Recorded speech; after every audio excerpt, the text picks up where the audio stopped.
What is going on, everybody? I have no idea if you guys can hear me, if this sounds all right, it looks all right. I have absolutely no idea because I had to change things up a little bit. So as you can see, I have a very special guest with his biggest supporter next to him. So if you guys can let me know if you can hear me or not, because I have absolutely no idea. I had to rearrange all my shit here. UFC 258, good prelim card. And good, hopefully a good prelim card. Main card's kind of whack because of all the injuries and COVID. But we will see. We will see what you guys want to do, what you want to talk about, how we want to do all this. I have no idea. So let's see what we got here. Cool. Well, that's progress, man. Glad you can hear me. You're good.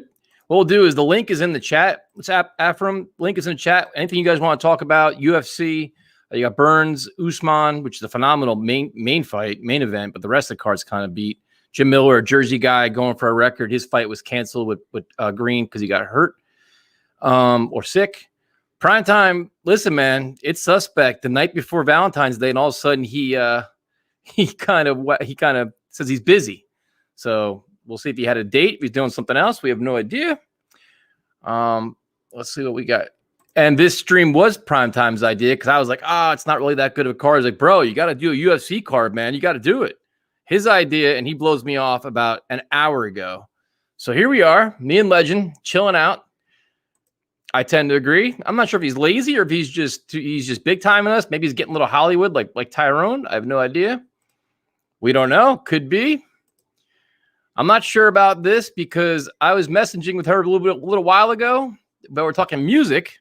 She's helping me out. She's getting my music up to speed. Listen to the new Slow Tie album. You gotta try it out. You guys got me on two things. Oh, here he is. Look at this, a guest appearance. You're not gonna talk shit about me. I ain't gonna talk shit about you. The day before Valentine's Day. Look, baby. Hold on.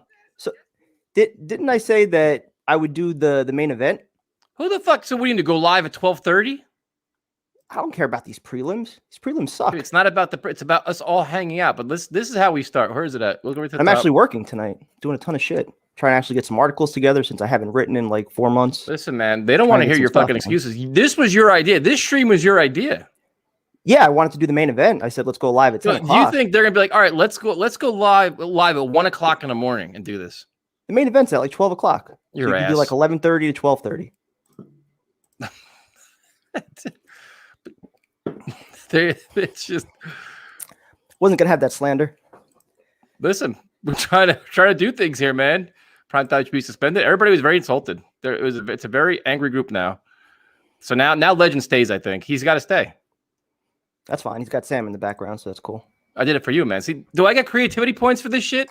I'll give you credit for that. I'm surprised you even have that still. Well, of course, man. It's autographed. It's his first touchdown. How do you have a Darnold autograph and I don't have one? Listen, man, I'm a real fan. You're not really a fan. You pretend like one. I'm a real fan. I have autographed shit. I don't just go buy the jersey. I get the real shit. See, every time that Sam's always signing, I'm always working it. Whether it was like training camp or the new uniform event, I can never actually get him to sign something. I agree with this quote. Absolutely. Fine, I'll go back to work. No, dude. No, you got to stay with us now. Now you're here. UFC 258. You got all kinds of stuff going on. I'm excited about the main card, but undercard's not getting me excited. I'm not excited about that. I mean, the main event I'm excited about. I want to see Gastelum though. Yeah, he's got a long road back.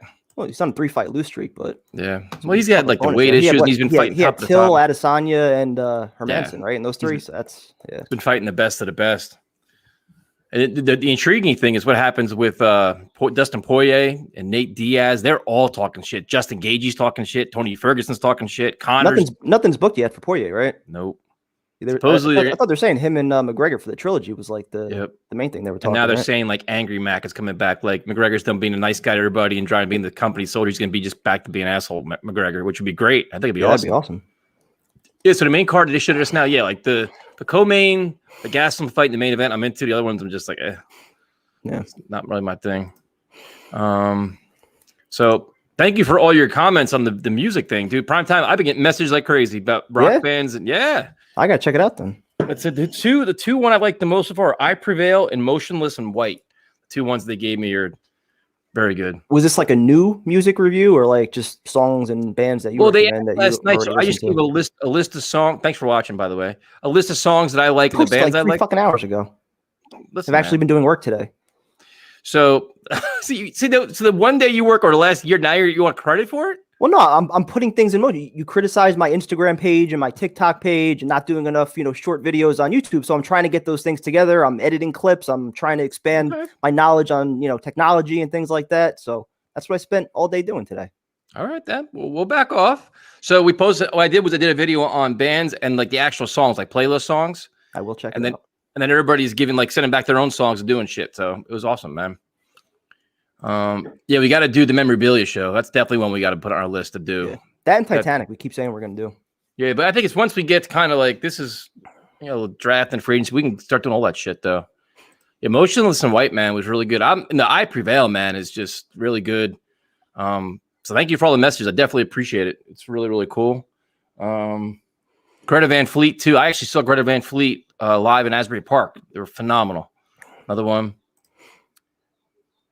Yeah, System of a Down's awesome, man. They were wild before wild was wild, man. They were really good. What's this? You hear, guys, Rex Ryan Survivor Season 41 rumors? Rex Ryan's gonna be on Survivor? No way. That fat bastard ain't doing shit. That can't be for real. He'll die in like a week. If it is, I would definitely tune in for that though. Usman. Let's go, Usman. Yeah, man. He's a beast, man. He actually trained. He came in our school and trained a while back, man. He is something else, dude. Who do you think benefits in this fight? The fact that they kind of know each other. I think there was something that they did 1,000 rounds together, training as far as the last couple of years. So who do you think that benefits more? I don't know, man. It's a good question. I really don't know. You know what it is each other's tendencies. So how do you change your game plan? Try a way to change things up and do something they're not used to. That's always interesting. Yeah. It's always when a guy leaves gym and goes train somewhere else and you guys fight. All right, what did you change up? Because almost every tendency of the guy. Their first step. Their go-to move. When they get lit up, what's the first thing they do? Everything. So it's really interesting, man. Did you see Pat McAfee's take on Darnold potentially having a breakout season? Didn't see that. I didn't see it. Check it out. How could Primetime not see that? Maybe McAfee. Right, I gotta turn my thing off. Hold on a second. I got there's air be blowing on a second. Oh, I got MSG on right now.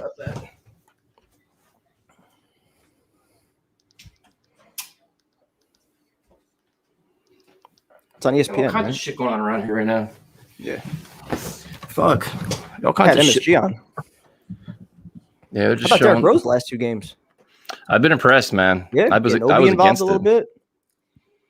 Only 20 minutes, so that's not terrible.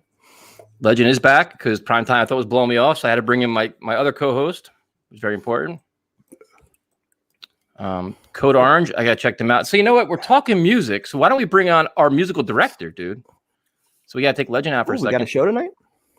So how do I get him out? Same way you boot anybody else out, I think. Yeah. What's up, What's going on, guys? What's up? How you guys doing? What's up, man? Yo, I love all this music talk, you guys. I was listening to the show last night. Unfortunately couldn't make it, but around 10 o'clock, I just tuned it on for a sec. Immediately I turn it on, you guys are talking about me. I'm like, shit, I'm like a freaking celebrity around here, man. But I guess that was good timing. Tyrone now, here we go. Now comes the demand. I'm kidding, man. But no, I love hearing everyone's music taste. You got some great music taste, I gotta say, Tyson. I've been listening to more heavy stuff than usual recently, but I listen to all sorts of stuff. Kevin, Primetime, I don't know what kind of stuff you're into besides Eminem. You like rapping along with him, I know of. So I just Eminem, some old school rap, Tupac I'm always down with, even some new school like Lil Wayne, shit like that. Linkin Park, Red Hot Chili Peppers, nothing out of the ordinary. What do you listen to, man? What are some of your favorite bands? All sorts of stuff, man. I mean, Foo Fighters used to be my favorite band. They're definitely up there for rock band. I did not like their new album at all, though. I thought it was really bad. Yep. It was just nothing but na-na-nas and just cliche, and it just bored me to death. It was terrible. But all sorts of stuff. I like go back to the Beatles. I like Paramore's really good. I've been listening to Lamb of God recently, some heavier stuff like that. Shinedown I'm into, Linkin Park, of course. Everything, I listen to a lot of jazz too. I'm learning jazz guitar right now, so all sorts of stuff like that. Cool. Pretty much everything, man. But right now, I'm trying to get more to heavy stuff. I've been listening to Kill Switch recently. Oh, there you go, dude. So yeah, big fan, dude. That song they did with both singers, Howard and Jesse, dude. That Signal was Fire. amazing. The video was just like they kept hinting at him coming back, and I'm like, because didn't he have to? One of them had to leave because I think health reasons. So it just Howard left. It's cool Yeah, he had all kinds of issues. Yep. Dude, it's crazy with them because they've had two phenomenal singers. It's like it's hard to choose who I prefer. I think I'd give the slight edge to Howard. I think his cleans are better. But Jesse's screams are just they're both unbelievable, man. Dude, you got to see him live, man. Like I've seen them both live. I saw them with Howard and with Jesse. Dude, they're insane. Like he had such a presence because Howard's like jacked. He's big, he's powerful, and he just brings like so much. Like he brings like fury to the stage. But Jesse's just as good, man. They're really good live, man. They go to Stone Pony almost every year. Unfortunately, not this shit they're not, but unbelievable, dude. I mean, I haven't been to like that many concerts just because of I don't have a way to get there most of the time. Like prime time. And and the area I live in, bands don't really come around here. But once this whole pandemic's over with, I'm definitely gonna try to go see more bands live. Where do you live again? Rochester. That's right. Did you get your shirt? Yeah, I was about to say that. I got my shirt. Cool. I would wear it right now, but it's in the wash. It fits amazingly. It's super comfortable. So thanks for that, man. Perfect. Yeah, once like Real World comes back, we get all concert shit. We all got to go to a concert, man. But the Stone Ponies, like there, Starland Ballroom. There's so many cool things going on. Yeah, man. I've never taken it for granted. Music and live concerts and stuff. But definitely when this whole thing's over with, I definitely need to go out and see more bands live and play out myself too. So. Dude, yeah, we got your concert, man. You have some big concerts. Yeah, man. So what else you got? What else you got on your plate, man? Go ahead. Here comes a comment. Things. So he's got a list. Did you see the list, Prime Time? He's got like a sheet in front of him now. I didn't even see. But earlier, I was watching your guys' stream from last night. You guys putting that dude who was sleeping is like the funniest and most cruel thing I've ever seen. Dude, that was hysterical. It was like, so what's your take with this? That's how we roll, man. It's not the first time it's happened. If you've listened to the Tuesday show, it's happened multiple times with Steve. Yep. Oh, he just falls asleep? Twice. Dude, he called because like he'll call in like before the show even starts, and it's like sometimes our hold times are long, dude. Like be an hour and a half sometimes. He'll wait, and he fell asleep, so we bring him on. He's just flat out snoring, dude. And I'm like, fuck it, we'll keep him on. So as callers are calling in, we left him on the background snoring. You gotta find that clip. Steve is such a character on the show that everyone just looks forward to see Steve's take. Whether it's his obsession with Mac Jones and all the legendary Alabama quarterbacks of recent, and which man, if you can say Ohio State quarterbacks haven't worked out, not like Alabama ones have done any better. But there's a caller I need to respond to. The kid, what's his name, Jack, who made that video about Sam Darnold. That video wasn't why Sam Darnold's going to be great. That video was just why Sam Darnold is bad. Or why he has been bad. So bad coaching, bad situation. That's not why he's going to be good. It's not like, oh, he had a bad situation, boom, top 5 quarterback. And like, there's people like on YouTube who aren't Jets fans who like make fun of fans saying, oh, hey, Sam Darnold's going to be an all-pro if you get him a good supporting cast. Yep. I understand they're valid excuses, man, but there so many of them. People are saying, oh, well, Mahomes, he didn't have a great Super Bowl. They lost because the offensive line wasn't any good. Okay, now you got to take a right tackle, second overall, and which also that doesn't make sense too because do you know what's going on with the Ravens right now? How their right tackle he moved to left tackle because their left tackle was hurt, and now he says I'm not playing. You think Sewell's like the most hyped up tackle in forever? There's no way he's going to say, "Oh, I'm going to go play right tackle," because they don't get paid as much. I like the saying you're a left tackle, I guess, is like bigger than saying you're a right tackle. There's not many like superstar, many guys whose right tackle is better than the left tackle because you usually put the left, best guy on the left. So I think that, Lane Johnson on the Eagles, maybe. Yeah, but I think you got to go either. I'm tired of just talking about quarterback options because no one seems to agree. It's just you just roasted Darnold and Jax. You did a good job, man. I didn't comment. I held back. I know. And dude, the guy you were on, Boo, man, people aren't liking me for my. Seems like a lot of people agree with my Darnold takes though. Yep, I do. I definitely do. Well, the people that don't like Sam are a little more vocal about it. I don't Hey, let's go Mets. I don't dislike. I really like Sam the person. That's the unfortunate thing, and I like the player he could be. But I mean, it's just all the excuses I hear nonstop. Like, you can't trade for Watson. You have to go with Darnold, or these college prospects are unknown and Sam isn't, or which all college prospects are an unknown to an extent. I mean, Lawrence is obviously the flashing. I don't fucking agree with anyone. Typical Rose. Man, you got some characters in this chat. The guy who was sleeping, of course, someone made an account immediately with his face on that. That was one big happy family, man. We're all just. I know, man. If it's not chaos, it's not normal. Started cooking. You had Gordon Ramsay on here. Yeah, his shit was raw, calling him a donkey or something. You know. I'm surprised we don't have your guitar in there yet. I'm sure that's gonna be coming up soon. You want me to play? You want to play? You want to play? I'm always do it, man. Let's do it. Look at this, man. See, this is a real musical director here, prime time. I'm busy watching Eagle. By the way, whatever his name is. Speaking of musical directing and stuff, if you guys want me to do an intro song, what kind of stuff are you feeling? Like your heavier stuff, kind of more chill? Like, what are you really feeling? Because I know a lot of people don't want to hear super. You're gonna let me, the guy who doesn't know anything about music? I said I thought it would be cool if we did like the Just Dre intro, but like on a guitar. Thought that'd be pretty cool because that was our old intro that could be cool. Until it got flagged. So. Oh, did it get copyright claimed or something? Yep, as everything does on YouTube. Or if you do a cover, I don't know what the details are. Like if you cover something, I'm sure a cover would be fine. Through, that's your music, so. Depends. Like some big record labels just. Do you know how to play a Breaking Benjamin? Well, all their songs sound identical, but I know I like Breaking Benjamin, but I don't know any of their songs, but they're all pretty similar to an extent. But here, let me switch to not my headphone mic so I can. This is why he's our musical director right here. Here, this one's for you, Tyson. Shine down. I don't know what that is.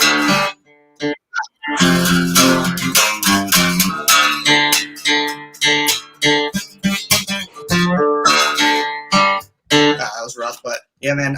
I didn't realize that was a Shinedown hat, but I got into Shinedown a while. What's your favorite album by them? Oh, dude, they got a lot, man. Like I wasn't like attention. I didn't like it first, and I started liking that because I didn't like it. There's like 3 or 4 songs I like. Like I like the song "Brilliant" on there. It's kind of angry.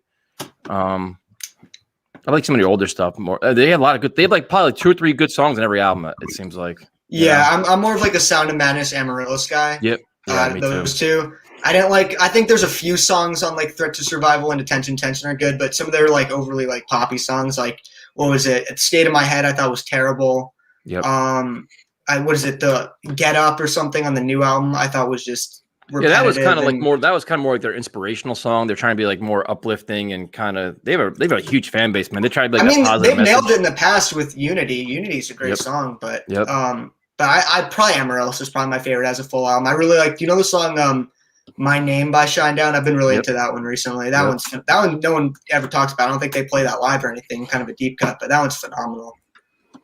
Just missed a crazy end to the first round. Primetime crazy kick by Gutierrez at the end. Oh, Primetime. What are your thoughts on the Lugo injury for the Mets? Sucks. He's hurt already? Yeah. That's how you know. That's how you know spring training is officially started. Hey, at least Tebow's coming back though, right? I was gonna say, what's with New York Jets players going to play different sports? You hear about Chris Hogan? He's playing lacrosse now. Yeah. Sam's number 1 wideout. So they might as well. Yeah, Sam's number 1 wideout for the first few weeks. There you go. Now he's playing lacrosse. How Steve Cohen's got the money. How much more money do they need from ticket sales with Tebow coming to camp? I mean, just get rid of the guy by now. You hope? I know it's kind of a meme.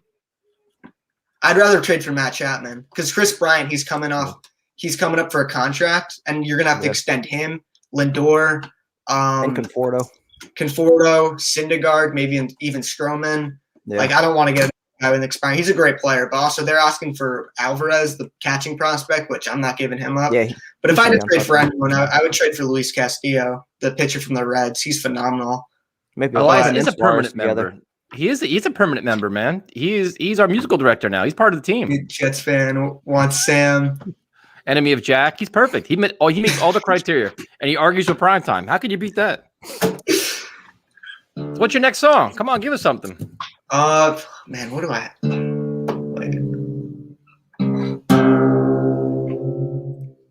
Don't worry about it, man. I read all the responses, dude.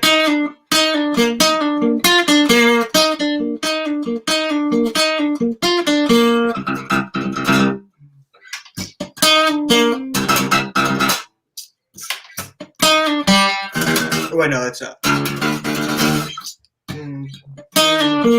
I should have brought my electric out, but some of this heavy stuff doesn't work on. Leas, you playing at my wedding? How much? So you're going to be playing at the wedding and at Adam Gase's kid's birthday party. That's the 2 invites you've gotten so far. Oh, I got an invite for his birthday party? Yeah, you're getting all kinds of it. I'm sure once we get back to real world, we'll have you everywhere, man. Awesome. I mean, I'll probably play at tailgates. Yeah. Hey, man. I mean, I want to be a professional musician when I'm older, so playing for drunk people at weddings is definitely part of the equation. So, especially if you can do acoustic shit, man. That's easy. Just bring the guitar out and start playing. Yeah, and people love that kind of stuff. So, yeah, that'd be perfect. All right, so the intro song, you have all the creative freedom you want, whatever you want. All right, cool, man. And prime time. Do you need a beat for your Sam Darnold rap on what is it about? Why we should keep him or why he's good or? I'm gonna keep everything a surprise, but if I do need a beat, I will let you know. Right now, I'm just going a cappella. So. All right, I look forward to hearing it, man. Thanks for joining us, man. Yeah. Have a good night, man. Have a good night, guys. See, he comes prepared, man. He played a little Shine Down for us. That was impressive, even though I didn't know the song. Come on, man. Come on. I've never listened to Shine Down. I don't even know what to do. Let's see. Can you imagine? I'm getting married the day after I die. Book the date. That's outstanding. You and me both. So what's going on in this fight here, man? Who do you got? We got Emwell and Gutierrez. It looked like Gutierrez won the first round. He landed a sick kick with like 5 seconds left. Dropped Ewell, and then he got up. Did he? Though. Yeah. Dude's tall as shit. Yep. Do you see all the Bellator, the light heavyweight tournament? Oh, the Grand Prix or whatever it is. That's gonna be so awesome, dude. Corey Anderson, that's like a who's who. And it's funny, and I'm biased as shit, and I don't care. But everybody criticized Corey Anderson for leaving the UFC and going to Bellator. There's not a more marketable thing than what they had right there. That Grand Prix is legit, dude. Yep. All big names, all big fights. Who's Rumble. I was gonna say Romero is fighting Rumble, right? Yep. It's stacked, dude. The fucking whole division is loaded, man. Whenever Tyson gets negative, I get hyped. I'm not even negative, man. I'm just hanging out. This is a mellow, just watching the fights, talking. So I feel like Ewell's bouncing back in the second round. Ooh, nice shots there too. We will bring Mr. Jake. Jake, what's up, man? What's up, guys? How you doing? What's up, dude? Got a new seltzer for you to try if you're interested. What is it? What's that? Island seltzer. They have They have their beer, but their spiked seltzer is actually really good. I'll try it. What brand is that? Kona? Is Tropical Punch. Oh shit! It tastes literally like a Hawaiian punch. It's really refreshing. And it's a seltzer. I'll try it. What's that? It's a seltzer. Yeah, it's a hard seltzer. They have like a guava, like lime. They have like an orange. They have like a bunch of tropical flavors. I can only get it in Jersey. I couldn't get it in New York anywhere. I'll try it out. I'm drinking what the hell are these things? Blue Moon Belgian White and Blue Moon Mango Wheat. Mango Wheat. Still got more of my seltzer lemonades. Do you only drink the lemonades prime time, or do you ever have like? I've had the seltzers. I don't like them as much. They're not bad though. Have you had like any like different I don't know, like White Claws or like any other? I've had those. I've had those High Moons. They're not bad. I tried them all, dude. I went through them all too with him. We were going like pretty much every week. I was changing my seltzers, and the only ones I really like were the Truly lemonades. Some just tastes like drinking like club soda with some sugar in it. Yeah. Anyway, Tyson, what's the CKY song you said that you liked? It's a really popular one. I've heard it before. Like I've listened to it a while ago. 96 Quite Bitter Being. Tony Hawk song one. Yep. Yeah, that's like they have to like always play that at the end, but like they play a lot of their like newer, older stuff like at all their live shows. They're actually a really good live band. My friend's band actually was a headliner at Warped Tour a couple years ago, and they were really good friends with CKY. And I said, like, dude, like, you know, my buddy's like, oh yeah, like we hang out with them all the time. We went bowling, I miss like and Warped Tour and drinking. shit, man. But they're a really great live band, and they're the whole like, you know, jackass, like, you know, crew that hangs out with them. Bam's, although Bam had like alcohol problems, but I mean his brother's in the band.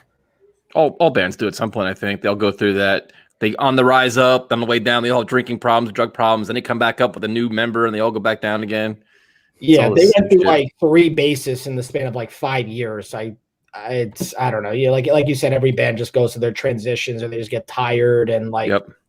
But yeah, your music taste, Tyson's very. I mean, my buddy actually texted me this week while I was at work. He's like, dude, like we're going to Europe, right? Like, what's in Europe? It was like the Download concert where like System of a Down's like one of the big headliners there. I'm like, yep. Yeah, I have a new job, dude. I don't know if I can run to Europe, but I'll do my best maybe for like a long. The only if there is a good thing to come out of this COVID thing is once all this shit is over, there's gonna be endless concerts probably every night of the week all across the country, because these bands will be playing everywhere, dude. Like festivals, small venues, it's gonna be endless shows, man, all over the place.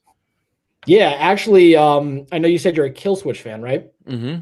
So Killswitch, I don't know if you remember, they did a whole residency about 4 or 5 years ago for one of their new albums. They played a show every night in the city. They played one at like Starland Ballroom. Yep, I was there. Bowery Ballroom. They played a night at Irving. They played in Brooklyn. So like I went to like 3 of the shows. I actually went to their manager. He was like hanging in the crowd. I was like, do you guys need like a standby chiropractor or something? They're just like, yeah, we'll give you a call, but I'm never gonna call back. But it was kind of who did you like better, Howard or Jesse?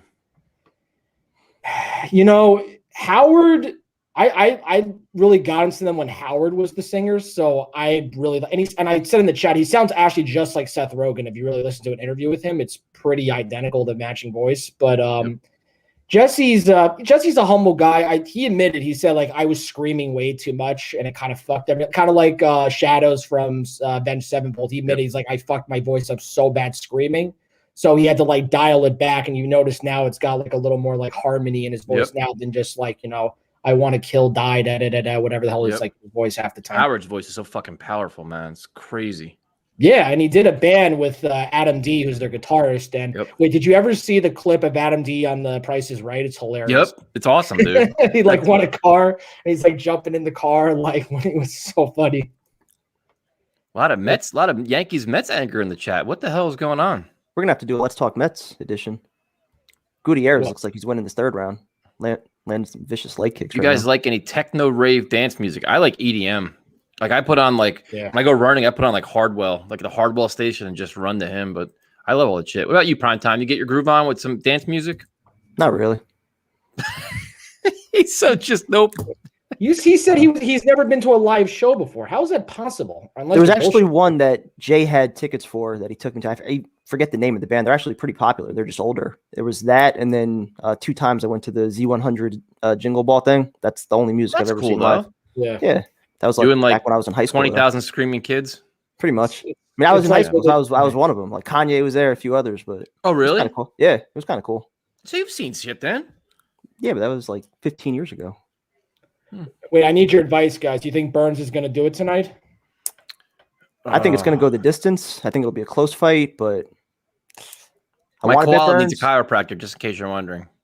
I'll be there, Deshaun. Although I don't think Watson's coming based on the rumors. I think we're kind of have to just settle on the number. I don't know if we haven't talked Jets yet tonight or in the chat, but were we just kind of just taking a break tonight from that? So wait, you're taking so prime time, you taking Burns or are you taking Usman? Yeah, I feel like Usman's probably going to win, but I wouldn't bet it either way. Burns is everybody's forgetting how Burns is going to give him a run. I love Burns. I think it'll go the distance. It'll be a close fight. Usman's got a chin and a half, dude. He's tough as hell. Oh yeah, it's kind of a dead evenish fight, but obviously Usman's got the light edge. I just think Burns is going to come out. I think he'll like knock him out maybe in the second and surprise people. Really? Yeah, I do. That's a bold take. Burns. Did anybody bet this? Prime time, you bet? No, I put in like a few parlays, not like Burns or Usman though, money line. I think that fight's going to go with the over 2.5. Pretty good actually. This is a Superman. Yeah. Oh shit. Gutierrez is just pounding the legs right now. Yeah, I'm watching it right now. That's the new thing. I Everybody's doing that shit. By knockout plus I think it was plus 430. Pretty good odds on that. Did you? Yeah. It's in a few parlays. Awesome. Cool. Jake, thanks for joining us, man. We appreciate it. Who's the other fight? Macy Barber also. You too, man. Yeah, Macy Barber started at, I think it was like plus 120 Now it's down to like even for her and Grasso. I think she's fighting. I like Grasso, man. She's a feisty. They're both feisty, man. They just throw down and they do their thing, man. We're only doing the prelims because I'm tired as shit, man. I've been up since like 6:30 this morning. Been training, coaching, teaching, all kinds of shit, bro. I'm just tired, man. Tired as shit. Get some coffee. I can't do dude. I can't do coffee late. I'll be up till like Tuesday. What do you got to wake up early tomorrow for? Well, hopefully it's not an ice storm. We have 2 fighters that are fighting soon, so we're doing work tomorrow too. Big shot by Gutierrez there. That was he's throwing some nasty stuff now. Yep. I hate when they do that though. When they're unloading on somebody, they get stuck in the clinch. Like, stay back and just keep throwing, man. Yep. Oh, what's up, Tyson? Thanks for liking my sauce video earlier today, dude. That's it. Primetime. Vinny's making some legitimate sauce, like for pasta. Yeah. Dude, Vinny, we're gonna have to do like an Italian cook-off. Yeah. Yeah, that looked good as hell. Like, I want like a bowl. Like, send some shit in the mail or something, or give me a doggy bag or some shit. I'll do like a bolognese battle. Dude, he looked really good. That was like old school. Like, he's making it for tomorrow. Like, really prepping it right. The only problem is I can't make my own sauce. Tyson turning into Pelosi, a whining bitch. That don't watch. That's simple enough. You can just log off. Turn the channel. There's that. His sauce is good, man. I'm telling you, he made a video. Check it out. I think it was on. I think I saw it on. Where did I see it? Facebook? I thought I saw it. Did he make some 41 and Blink 182. Just like tomato sauce. Like he made his own sauce though. Yeah. Okay, it's impressive then. I've never Both actually of them started from scratch with sauce. Some 41. I saw them open from Motley Crue, and they were actually better than Motley Crue. And then Blink 182 saw them when they first came up. Man, when they first came hit this. They were just awesome. Saw them recently. They weren't so good, but they were excellent. They were like the whole like angry, like the fun punk rock stage. Let's see, Goose's band. Yeah, that was bringing politics into this is just lame, man. It's so boring. Snow on Monday. Yeah, you see that prime time? We're supposed to get ice tomorrow. Really? Like snow on Monday. It was supposed to be like 3 storms in 4 days or some shit. I'm already off Monday and Tuesday. Paige Van Zandt got her ass beat in bare knuckle fighting, as expected. No surprise there. Chased a payday, and it did not work out for her. She's coming back though now, right? Supposedly, we'll see. Man, she got an enormous payday for that, but it's a different animal, man. Okay, Met fan. You're not the Yankees' little brother. I like the owner, but why the fuck is Tim Tebow on the team? Sell T-shirts for the minor leagues. Yeah, at age 33, I don't know what the point is anymore. If he hasn't shown you something at this point, to warrant a call up, you're just wasting opportunities for some other young guys. Let's see. Yeah, Gutierrez wins by decision, 29-28. I think it was on all cards. Your can sounds empty. Prime time. It is now. Yeah. To get another one. Let's see. I only thought I was coming on for a few minutes. Whatever you want, man. I'm just sitting here hanging out. I'll come back. Primetime Clue does not want to be on us tonight. He wanted me to come on at like 11:30 or 12 o'clock, and there's no way. I would never make it. I'm already like, just wouldn't happen. So whatever you guys want to talk about, the link is in the chat. If you want to come on, hang out. This is just some bullshit to hang out.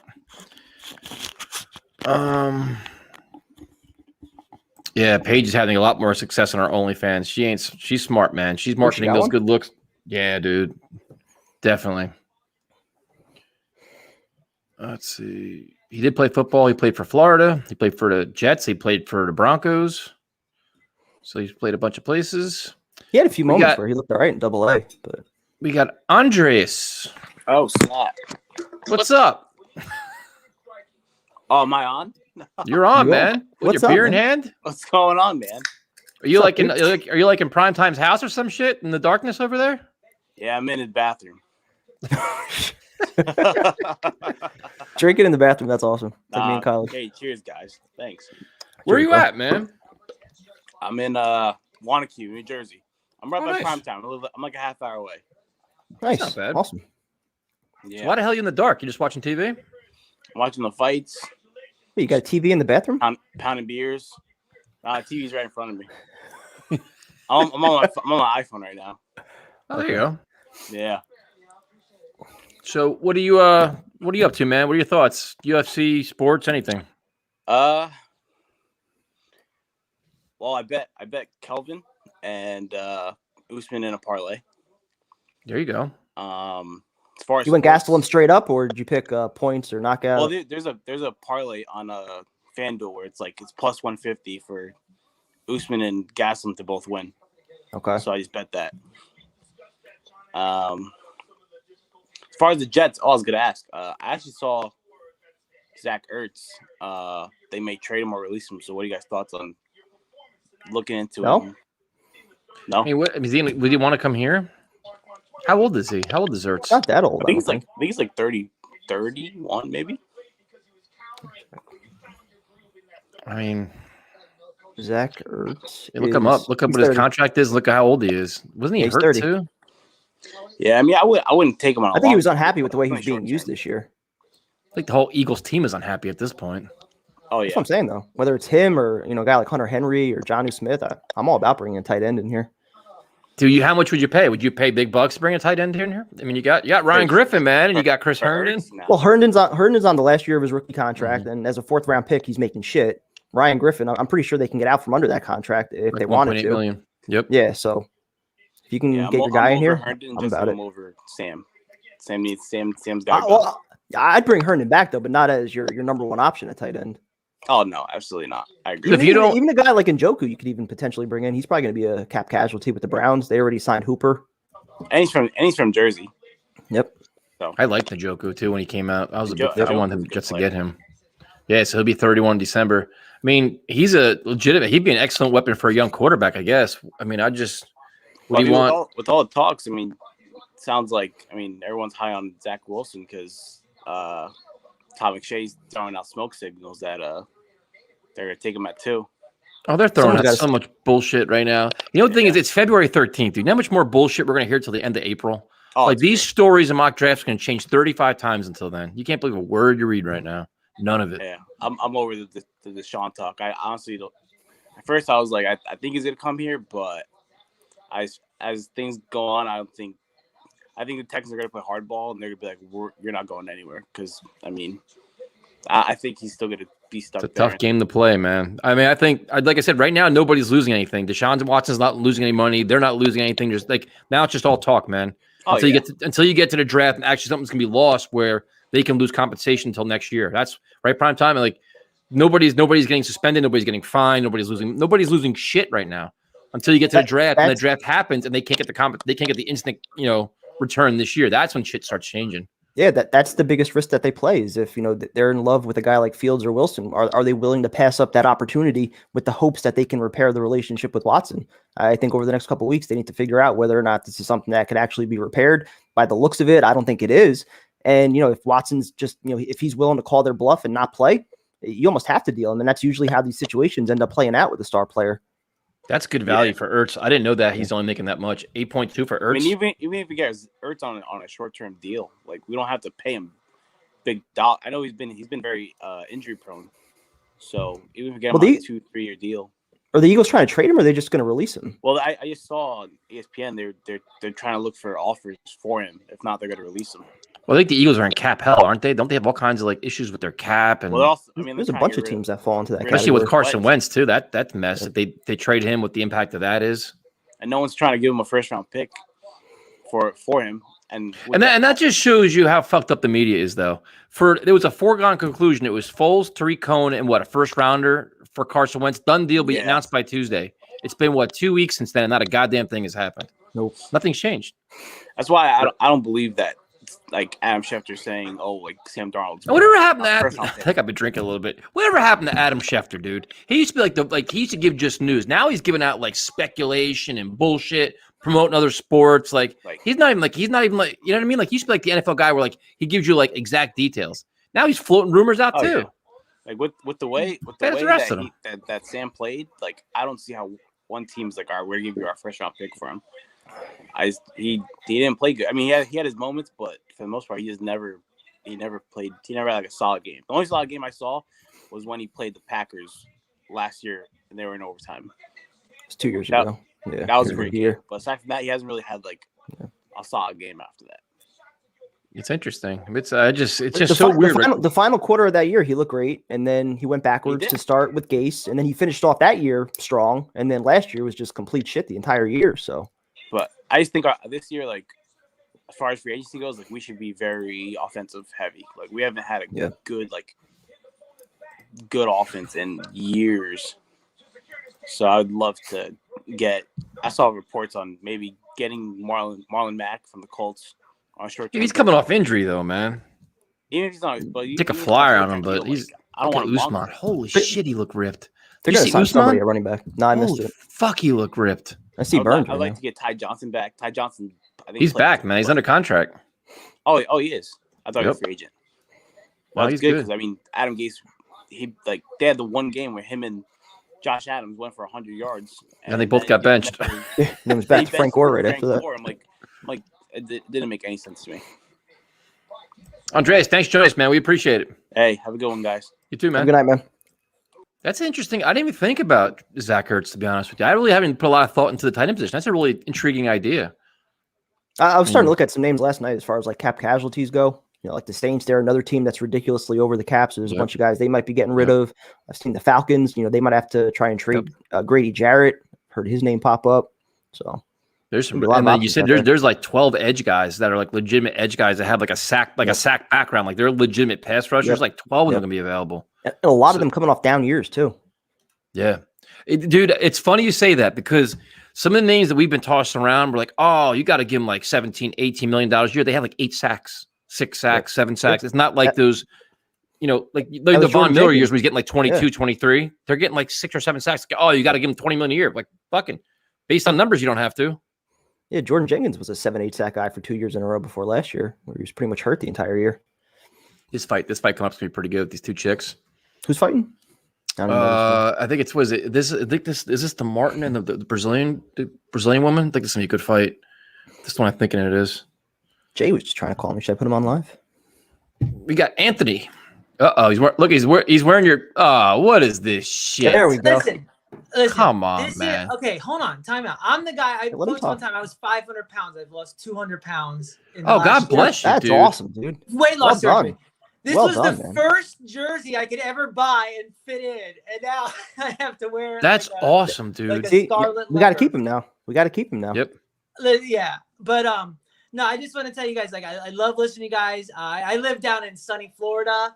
Lucky you. You know, I'm from Roselle Park, New Jersey.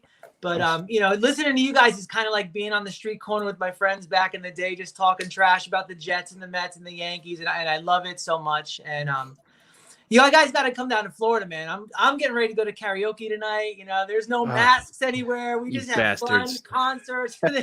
How far are you from Miami? I live in Orlando. Okay. So, actually, like Daytona Beach, but yeah. Nice. So, yeah, Miami is kind of like New York, you know. This is actually Florida. Yeah. But no, I just want to tell you guys, like, I really appreciate you. Also, during the games next year, I'd love to do the national anthem. I was on American Idol. I actually do have a good voice. I'm a first tenor. Get the fuck out of here. Yeah, I was on American Idol. In fact, when I was on American Idol, I was on with Craig Carton when he used to do the Jersey Boys down South Jersey. Right. They had me on after that because we were all making fun of Ryan Seacrest from the show. So that was dude, that is awesome, man. Good for you. Now, what team do you like? Mets, Yankees? Mets. I'm a Jets fan. Okay. When I follow baseball, I follow the Mets. I used to follow the Nets when they were in Jersey. I don't really, I didn't follow them over to New York. But I kind of lost taste in basketball when Patrick Ewing retired. You know, those are my days of basketball. But the Knicks have been irrelevant since, man. They've been terrible since. They have. But my father grew up a Jets fan. You know, I grew up watching Kenny O'Brien and Mark Gastineau, Joe Klecko, and I could never get rid of them, man. And they've broken my heart every single year. I've cried multiple times. But, you know, one thing I want to tell people is, I mean, and we don't know what's happening with Deshaun, and we don't know what's going on with this, but let's look at where we're at. We have a competent coach. Yep. We have a general manager we can kind of believe in. We're hoping. Hopefully, yep. And what's our choices? The number 3 quarterback in the NFL or the second pick in the draft? Who's, you know, if Trevor Lawrence wasn't there, he'd be the number 1 guy. And I'm definitely a Fields guy over Zach Zach Wilson. Me too. I think. Why is that? Why do you like Fields more? More competition. A little bit bigger of a guy. I mean, he's bigger. He's put himself, and like you said, if we would have watched on that Clemson game, there would have been no doubt. No one's going to be perfect, and any of these guys could be a bust. But the Jets are in a hell of a position this year. For the first time, I think like I'm justified in having some faith that, you know what, this. Well, we had this feeling a couple of years back with McCagnon with the number 3 pick, getting Darnold and $100 million in cap space. Then we endured this shit the last couple of years, but now we're back in the same spot where it's like between the draft picks and the salary cap space, a new coach that everybody believes in. That's the thing. It's a Salah, good spot, I believe in Salah. I'm as excited for Salah as I was when Parcells came over. Like, you know, I mean, I just think this guy could be something, you know, and I'm expecting if we get 7 wins this year, I'll be happy. If we get 8, I'll be kind of ecstatic. I just want to see competitive football, dude. A young team going in the right direction. You know, they're disciplined, sound. Its play calling makes sense. Like, yeah. Me and my wife were up in New York for around Christmas, and I actually watched the Rams game at JFK Airport on my way home, and it was so great to be with other New Yorkers watching that game and screaming at the television. They almost had to call security. We're like, "What the fuck are you doing?" Yeah, it was like crazy. I was hoping the plane would crash on the way home after that game, but not that bad. But yeah, it was. But, you know, it was just a miserable, typical New York Jets thing. And, you know, Gase is a piece of garbage. All my friends down here that are Miami fans, when we signed him, they're like, what did you do? You know, but. Yeah, hopefully now it's just the stench is gone. Now it's like all positivity. We endured nonsense last year. So now it's like it's got to be all pointing up in the right direction. So thanks for joining us, man. We appreciate it. Congratulations on the weight loss too, man. Have a good one. You too. Good stuff, man. Have a good night. That's awesome, dude. 200 pounds. Holy shit, man. I thought I did a lot when I dropped fucking 60 pounds. That's crazy. Everybody thinks you're on the sauce, man. This is a schmedium, though. That's why. Nice fitted Under Armour schmedium. Elias is working on the theme song right now, or intro song. Gotta appreciate that. We almost have a full band now. We can get him, Vinny, Anthony, get them all together. Do like a real intro, like a jingle or something. I'm not gonna. They're all convinced, but I'm not gonna lie. When we logged off last night, I was laughing my ass off about cause I watched back when Vinny came out with his dog. He's like, my dogs get so scared. He starts playing. The dog goes on the bed, just sitting there looking at him like there's nobody scared. Oh shit! But now we had a American Idol person on our show. That's what I'm saying. We almost have like a full band now. We got a singer. Our tailgate's gonna be just ridiculous. Oh, they started now. I can rap too. The girl she's in the yellow. She's like that crazy upright stance. She's like Viana? They throw, dude. Yeah, these ladies are gonna throw down. Oh, it's just. I'm sure Stephen A. Smith's not watching this though because this is women fighting. Oh yeah, he doesn't want to see that. Douchebag. Let's see. Niners fan living here in New Jersey. You guys will love Salah, a true leader. That's been the overwhelming consensus, man. It's been the first time in a long time we hired a coach, and it's been overwhelming the praise from analysts, former players, current players, like pretty much all the way around. It's been just real positive, man. The entire night that we had Niner fans coming on after Salah got hired when me and Jay were doing the show, that's all we heard. He's a great leader. He's going to establish an identity, a culture. They all loved him over there. Players are going to want to come play here. Stephen A. on you. Yeah, Stephen A.'s a clown, dude. He's such a fraud. I hate that shit. And they had it was a really intriguing article today about the MMA media, who they pay to cover the media and what they say about it. How many of these guys don't even know the sport? They don't even train it. They don't know shit about it. Yeah. It's interesting, man, because now they're getting exposed because now the sport's growing so fast. Where so you got to know what the fuck you're talking about. Like, you can't throw out some bullshit because you're going to get called out on it now. Yep. This is exactly right, Johnny. Exactly right. Could not be more right.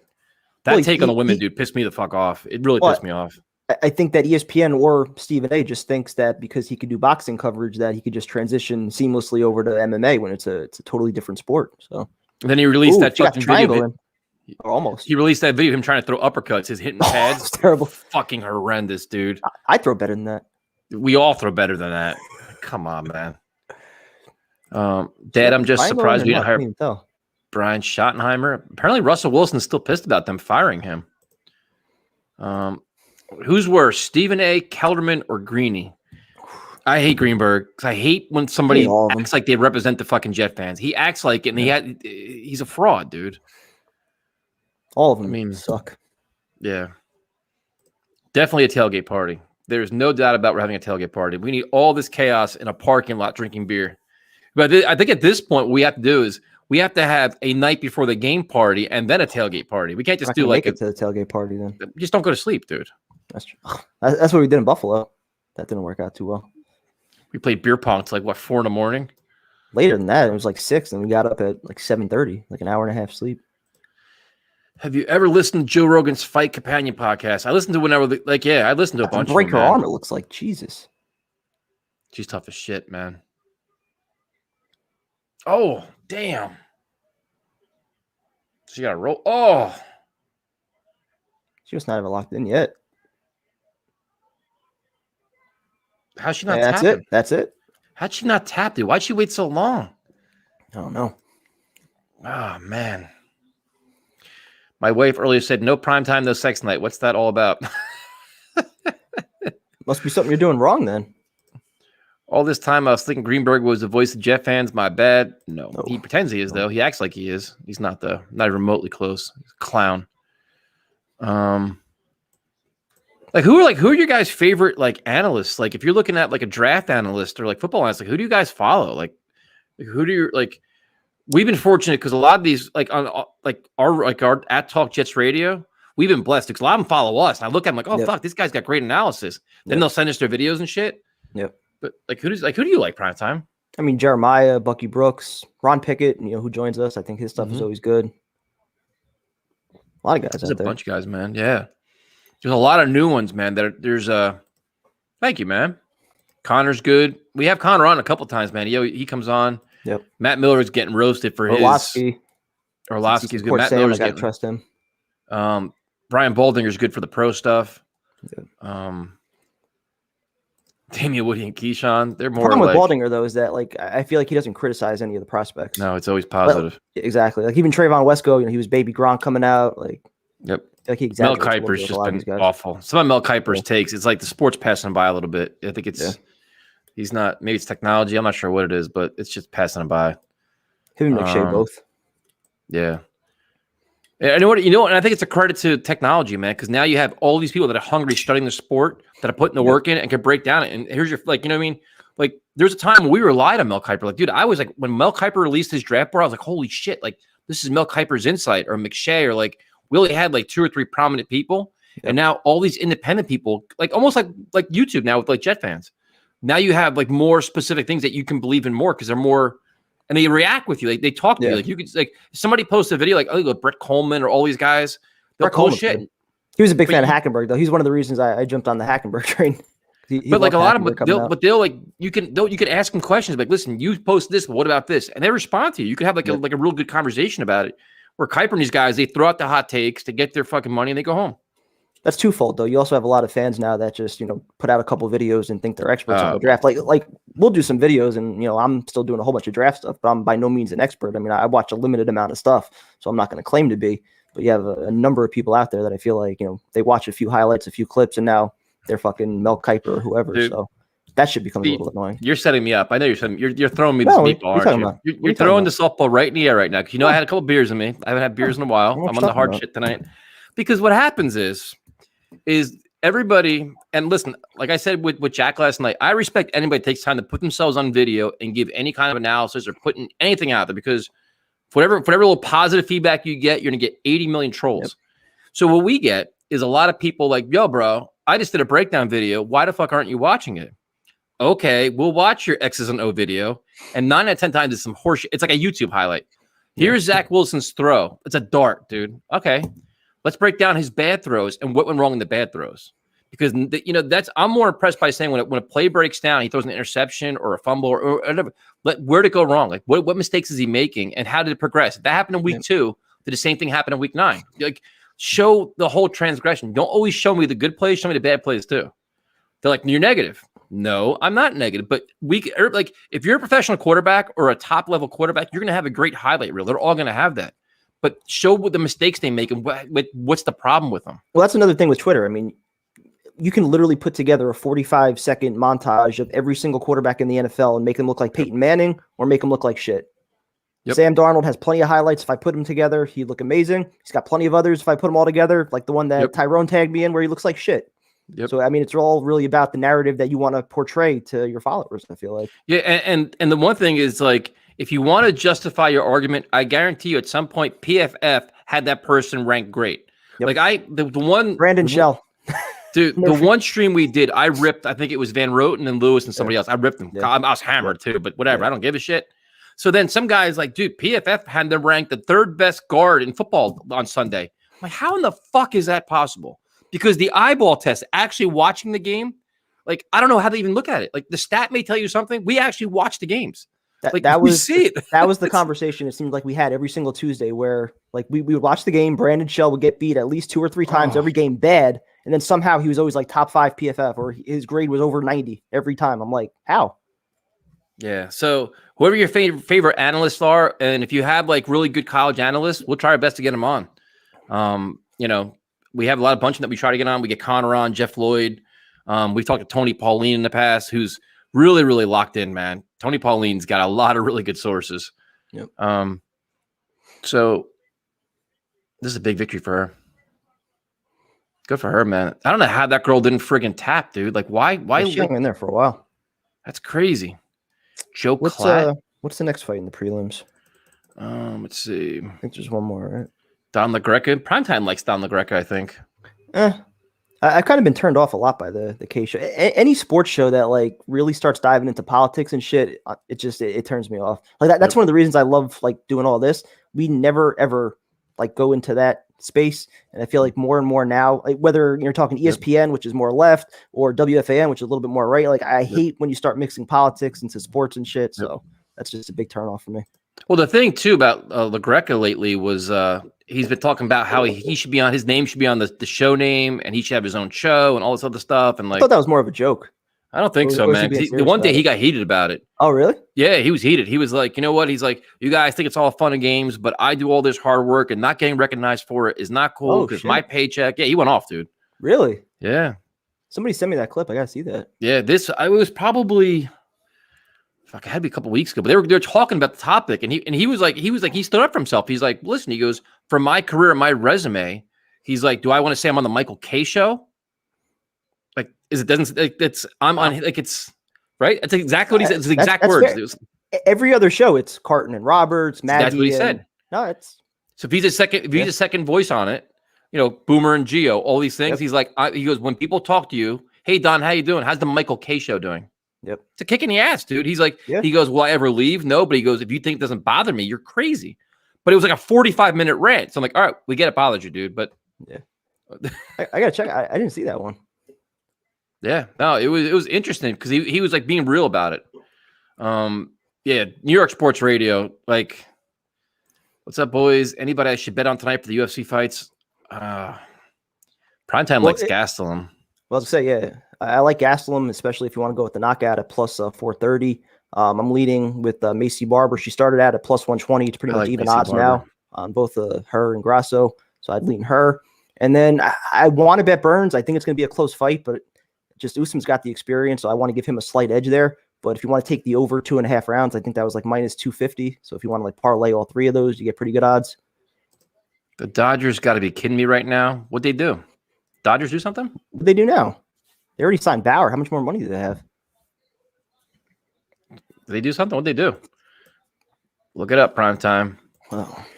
So Joe Klatt apparently is a good person. So you have Caller Steve, best analyst. That guy. Oh, and the funny thing about Caller Steve, re-signed Justin Turner. They did what? They re-signed Justin Turner. For how much? Don't know. Jesus Christ. Caller Steve is funny too, because what he's been doing is he's been not coming on our show, I guess, because he's busy, and he goes into other little podcasts and he blasts us. And he thinks doesn't get back to us because people tape it, they send it to us. I'm like, what a bastard, man. That's some bullshit too. That's how we know he's a celebrity, you know. He's done using us for follows and views, and now he's gonna try and expand his audience elsewhere. That's Joe Benigno back in the day was the best after a Jets loss, dude. Yep. Especially in the overnight, dude. He would go off.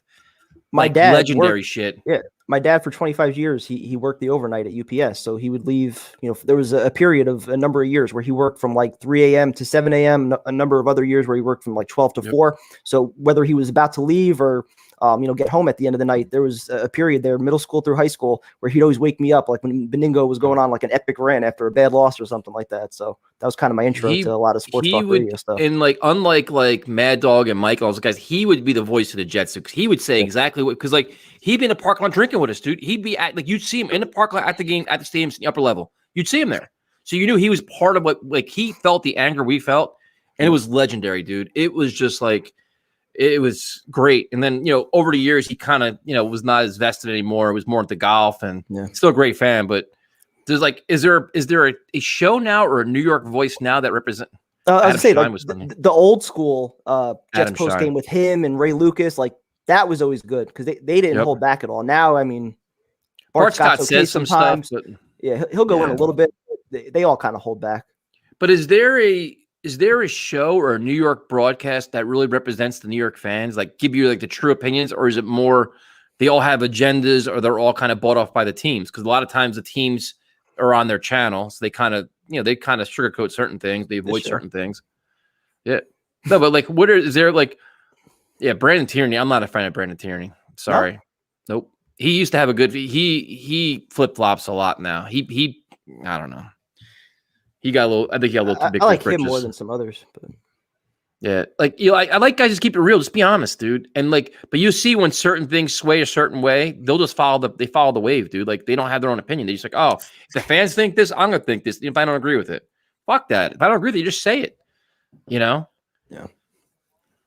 Yeah. Size. This is the best point. Fan podcast. No, it's true, dude. Fan podcasts are where it's at. I'd rather listen to fans talk about the team than analysts most of the time. Seriously. Yeah, no, fans are more invested. And then it's like you'll have like more time to actually watch this stuff and be invested in it than any of these other personalities. And even like Carton and Roberts, dude. Like Carton and Roberts, he had like 3 big news stories. It was what's today? Saturday, like Thursday or Wednesday. All this shit going on with all these rumors. They're talking about what the fuck was it? Was like the most ridiculous thing. Like it was some kind of food they were talking about. And I was like, what? I was like. But dude, like when there's a big Jet story, dude, we're arguing for hours. Yeah. They have all of New York sports. You have the Knicks, you have the Nets, with all the bullshit going on the Nets and Kevin Durant, all the issues they're having. They don't play defense. All these different things we could talk about. Talk about their argument about food. Well, I feel like that's what their show kind of is, like, or at least that's what it's becoming. It's more of like an entertainment show with some sports on the side. Adam Gates taking shots at you. Whoa, hold on. I don't agree with this take at all. Tell you what, NYSF magazine probably is the best writing around, to be honest with you. I will accept some of the criticism because we haven't really done much since the pandemic started. Prior to that, we were putting out a print magazine. It was free. It was available in over 400 different locations. Me and Jay, we would single-handedly drive all around fucking North Jersey, dropping off magazines, all sorts of shit. And then, once the pandemic hit, like we stopped production. We did a couple digital magazines. That's not really worth the time. We could just do blogs if we want to do digital. So we're trying to get back into it, but we're just waiting for the world to kind of open up. Best thing you guys ever did was go uncensored. Yeah, that was the biggest struggle, dude.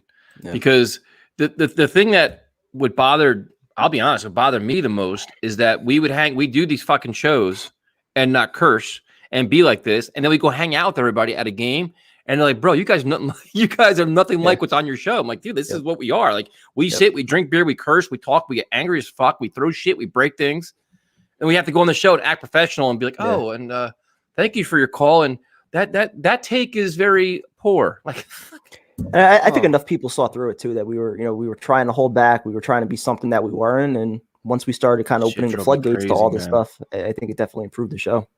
Shit drove me insane, man.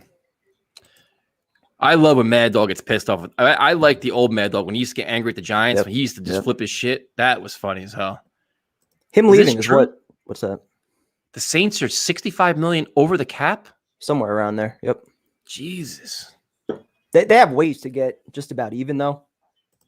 A couple moves on the D-line, offensive line, I think, can wipe out about half of it. A few other guys. Hit the like button. We'd appreciate that. Prime time, did you study any journalism for sports writing? No. Believe it or not, my degree's in history, and then I got my my master's in special ed. Sports writing was always something I wanted to do more so than the live streams or anything like this. I was always kind of in the background early on with the podcast, just because, you know, live video and talking really wasn't my thing. It's kind of something I forced myself to do to just kind of expand my my repertoire a little bit. But yeah, writing's always been my favorite thing to do. I just always did it freelance for a while. Primetime is actually one of my favorite people to read. When he's like passionate about something, you will never get a more in-depth, thorough article than anybody in the Jets beat. His shit's legit. Like I was like when you first started the magazine, we all started it. I was like, dude, I read all your shit. I'm like, it's just good, man. It's like well thought out. It's well versed. It's like an educated fan perspective. It's like you're not coming off like as a genius, but you're saying, listen, this is from a fan perspective. This is what I see, and this is why. Dude, Primetime shit is legit, man. I'm telling you, he's an excellent, excellent writer. No, and that's really why good. I love, and that's why I love what we do with the magazine. It's all fan perspective. It's nobody that's writing articles trying to be an expert on anything. We're having fun with it. We're giving our opinions as fans, and you know, I feel like that was a good shift, you know, away from a lot of what the mainstream media is doing and how they cover the team. It was so unique because we were doing like all different stuff, and people were reading it like, wow, like I didn't know that. I'm like, yeah, because you're not getting the same fluff you get from the mainstream. Like this is behind the scenes shit. This is fan shit. This is stuff we see our own eyes. It's not like, Primetime's fucking telling you, read your stuff. If anybody wants to write, hopefully we're back up and running soon. I'm trying to start actually putting together some articles right now, just, you know, draft stuff and Jets off season stuff. But yeah, if anybody wants to write, hit me up. You guys should try to get Connor Hughes on. I mean, we know Connor. I don't think he likes us anymore, but it's just I think for some reason a lot of people hate us. I don't know why. Like we never like I did a show with Connor like 4 or 5 years ago. It was the first or second NYJF studio show that we did. This is when we were actually renting out a professional studio. We had Carpenter there. We had Fireman Ed with us, and Connor Hughes was a guest for one of the first episodes that we did. But yeah, I don't think he likes us much anymore. He's got his own YouTube channel trying to compete with us. Yeah, like I used to always walk in, like, you know, when like you walk into the facility, I used to always say hi to everybody. He never acknowledged me. I don't know why. Manish liked us. Manish loved us. Not sure that's good or bad. Wonder why. So yeah, I mean, who else? Rich Me didn't really give us like Dennis. You know who I like? A writer. Dennis Wazak. Yep. Dennis is phenomenal, dude. So if you want to write, contact Primetime. If you want to, he's one of the few guys I feel like I've never like been mad at on social media. Dude, he is so cool. We talk music all the time. Like I'll mess with him about like new bands coming out, and he likes like real heavy shit. Like, and he'll come like he was the one day he was at Starling when I was there. I was trying to get a hold of him. Dude, he's a super genuine guy, nice guy, no agenda, just calls it like it is, doesn't bother nobody, never argues with nobody. Cap space is overrated. Coming from a Saints fan, that's we're gonna do that. 65 million over. Holy shit, man! She'll delete that comment in like 2 minutes. Oh, Primetime taking shots. What's up, Alistair? Good. It's probably good morning to you. It's probably late as shit there. Bob Glauber isn't bad. No, he isn't too bad. Let's see. Can't stay, but had to go. Probably busy making videos, I guess, right? Do your thing, Jack. Tyson, I'm down the right, but are you planning on profiting from the articles? So what is this? Now it's about money? Whoa. What? Do we profit from anything? It's a free magazine, dude. Our magazine was free, always was free, always will be free if we ever do get it out there again as far as print goes. But we don't bring in enough money to to pay our writers, at least not yet. So no, dude, Dylan, almost everything we do is free, man. All we do is give the charities, sponsor charities, promote other people, and give back to people. No, and I was gonna say, keep in mind the cost it takes to be able to distribute a magazine to 400 different locations throughout North Jersey in full print and make it free. That costs a significant amount of money. So the way we pay for that is pretty much through all the advertisements that go inside. So we're not making much profit, if any. Most months we actually took a loss when we were doing it. You got Mr. Ruckers wants to write, dude. Hit me up, man. Definitely hit me up. You may inspire me to start writing, then, you bastards. You were, and then you stopped. I know, dude. I wanted you to be our MMA guy. Because it's just Cassandra deleting comments today. So I feel bad, dude, because I feel like I'm too biased, and I feel like it's just, I don't know. Like you read the magazine, be like, all right, why are you only doing these 3 gyms from the Jersey Shore and nobody else? I feel bad. I get it.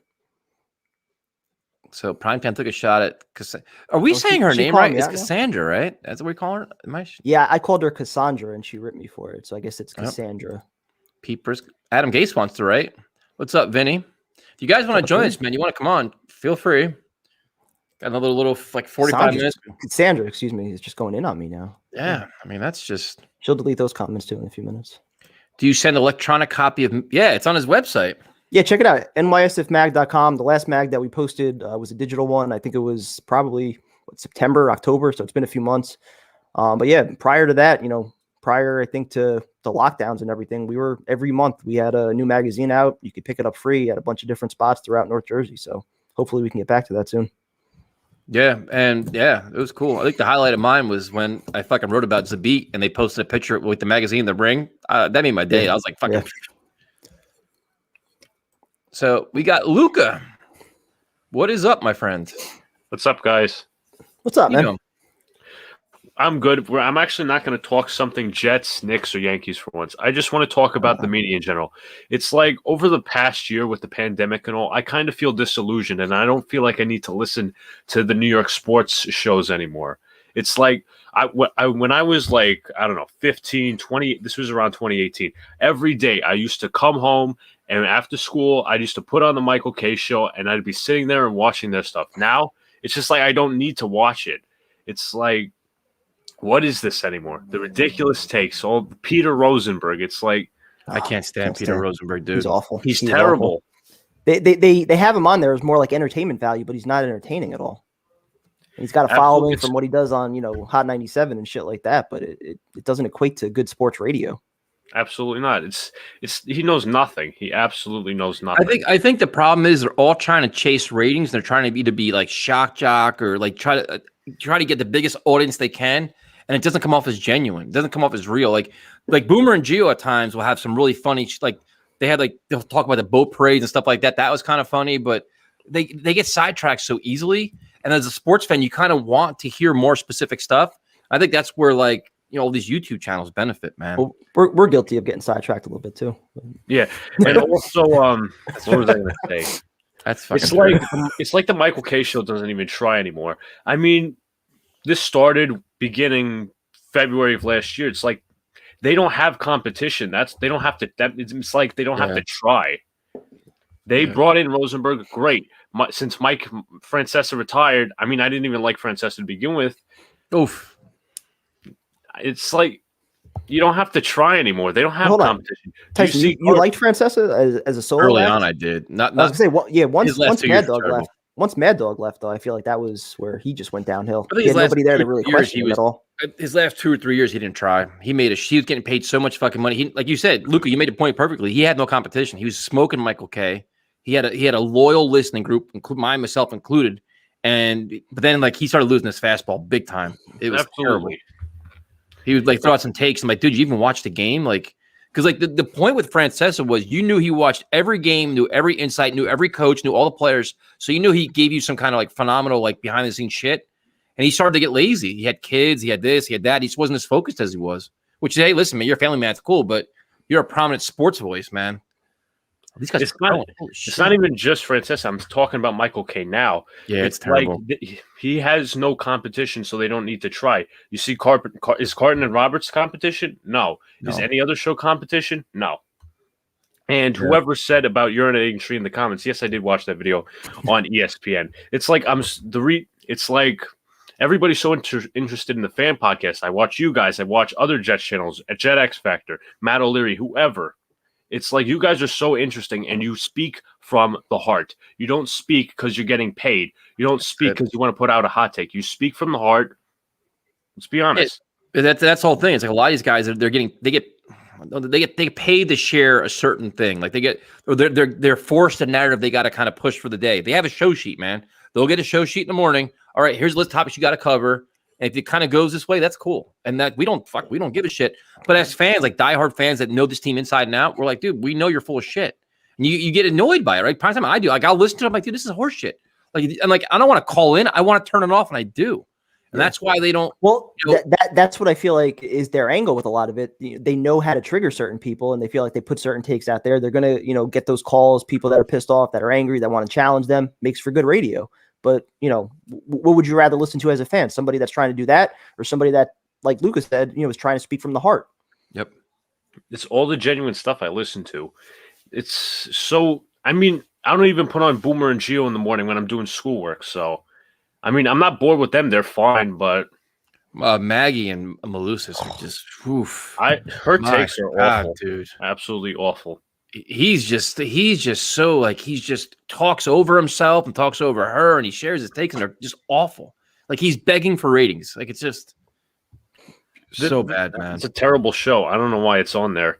I mean, I think they've went south since they dismantled Carlin, Maggie, and Bart. I think I don't even watch Carlin. CMD. Yeah, Chris Carlin's other fucking even that wasn't that great. Fraud. Yeah, he was boring. When the problem was, he used to be good, and then it was obvious they're chasing ratings, because the one day he's like, Bill Belichick must come to the Giants. I'm like, click, you're done, dude. Because now you are desperate for attention. You're desperate for you're desperate for some kind of reaction. It's just. I mean, do you guys even listen to Bart and Hahn? I mean, I never have. Nope. I mean, for me, I work from 8 until 3, so I don't even get a chance to listen to a lot of the midday stuff. It's tough, dude. I listen to Boomer and G in the morning, make sure I didn't miss anything from the night before, and then once Maggie comes on, those guys come on, I turn it off. I try to listen to Carton Roberts and Kay. If they both are just their same old bullshit, I put on music, dude. Like, you can't listen to it. It's just like Carton Roberts. They go on these tangents. I'm like, what the hell is the sports news of the day? You're talking about hopscotch in the street. Like, what the fuck are you talking about? It's just. And it's also Jastrzemski's not bad. In response to Romeo's comment, I have a friend who loves JJ After Dark. He's good. But anyways, like it's him. like, is my family from Croatia? No, we are from Yugoslavia, Serbia specifically. Anyway, it's like Kay and all those guys think they're better than everybody, and that's what pisses me off. It's like the fans got you somewhere. Yep. Be thankful. Stop calling out the fans. Be thankful they got you to a position where you are now, because you're a sports writer. People have to read your stuff and listen to you in order to have success. The thing, what sometimes they forget is the fans are what got them to be so popular in their market. That's the thing. Like, our loyalty to you got you where you are, and then you start spitting on us, giving us shit.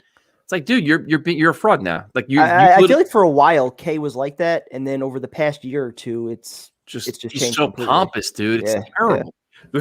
I got to tell you some funny stuff. So one take he had, this was after the draft, the virtual draft. He's like, "Oh, thank God it wasn't with any fans this year." I'm like, "What?"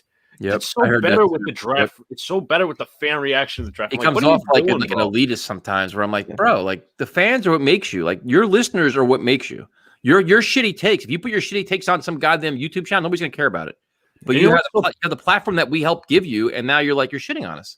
You know what's so pompous about Kay is, I mean, I like him a little bit. I lost a lot of respect for him, but my brother told me this. He doesn't even get out of the house. His freaking children and his wife go out grocery shopping for him. He doesn't step out of the house. I'm like, what are you doing, bro? I don't care about that kind of shit. But yeah, I mean, I just like some of these guys now. It's like, I hate when they get to a certain level and they start like looking down on people and like talking down to like the viewers that got them there, listeners that got them there. So, Luca, thanks for notice, man. We appreciate it.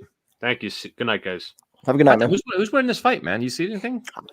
Looked like Muhammad won the first round, but they were both throwing. Dude. Diego Lima's been around a long time too, man. Yeah. This is actually a really good matchup here. I was actually they were both throwing in the first round. Oh, what's the second round already? Fuck, I missed the first round. Yeah. God damn. See, this stream was your idea, you bastard. When did I say to go live? I don't want to go live at midnight. Evan Roberts always thinks his take on anything is the only take. Yeah.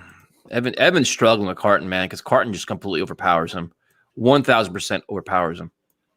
The problem is, though, I feel like anybody, though, like once you have a big enough audience or Twitter following, whatever it is, I mean, you're going to come off arrogant to some extent if you're trying to, persuade people to agree with your take. Or, I mean, that's sports debate. That's sports radio. It's having a take and it's owning it and trying to back it up and put everyone else down. I mean, that's the nature but is it, of like, telling the fans what to do or what to say. Well, if you're not a fan, tell the fans that's where it's different. And that was one of the things with Michael K too. Like last year with all the Adam Gase stuff, he was putting down Jet fans. Oh, they're impatient. He was preaching continuity and all that shit. I'm like, no, you're not a Jet fan. You're not in the shoes of Jet fans. And that was what I was saying about Costello and a lot of the media. they speak for Jet fans when they're not Jet fans. So that. It's different when you're kind of crossing that line. But again, like for people like us, for people that do like their own thing, I kind of get it. You have to own, your own takes sometimes and essentially come off a little bit arrogant, I guess. Yeah, like, listen, I don't mind hot takes and yeah, I wasn't looking either. Something must have something. Let's see. Prime time. I'm still down the right. I'm still waiting for you guys to contact Jet Central so we can make him a permanent member of the show. Dude is unbiased. I mean, if he's got his own channel, good for him. Then why did he come on here? There's no real reason for that.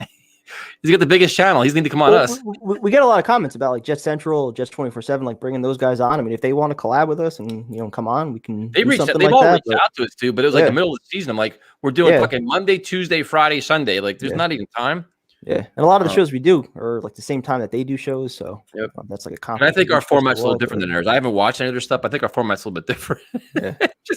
I don't think they're gonna be used to it. They have like Rose come on and rip them, and you have Gase and Herndon and Jamison Crowder attacking them. We can go on their channel if they want their followers in the comments.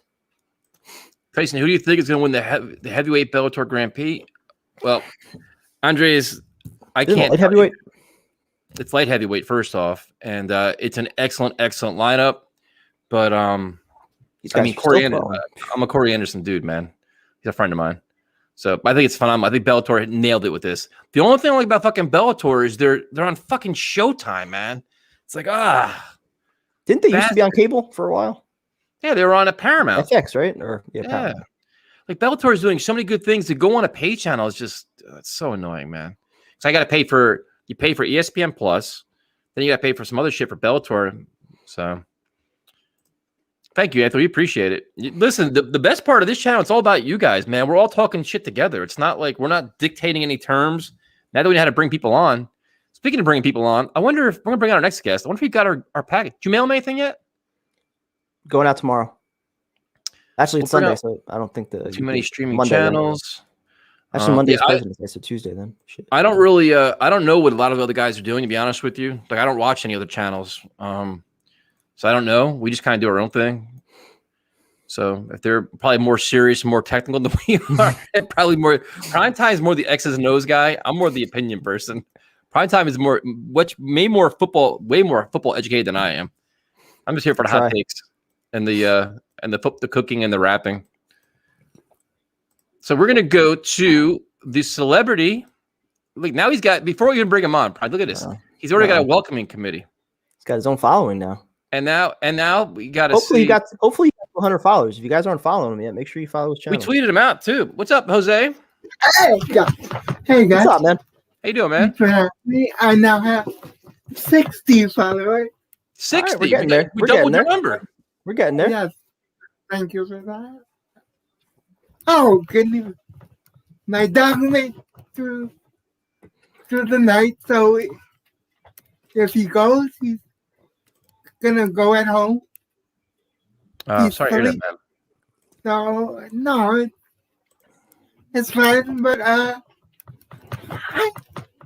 I little game I want to play with you guys.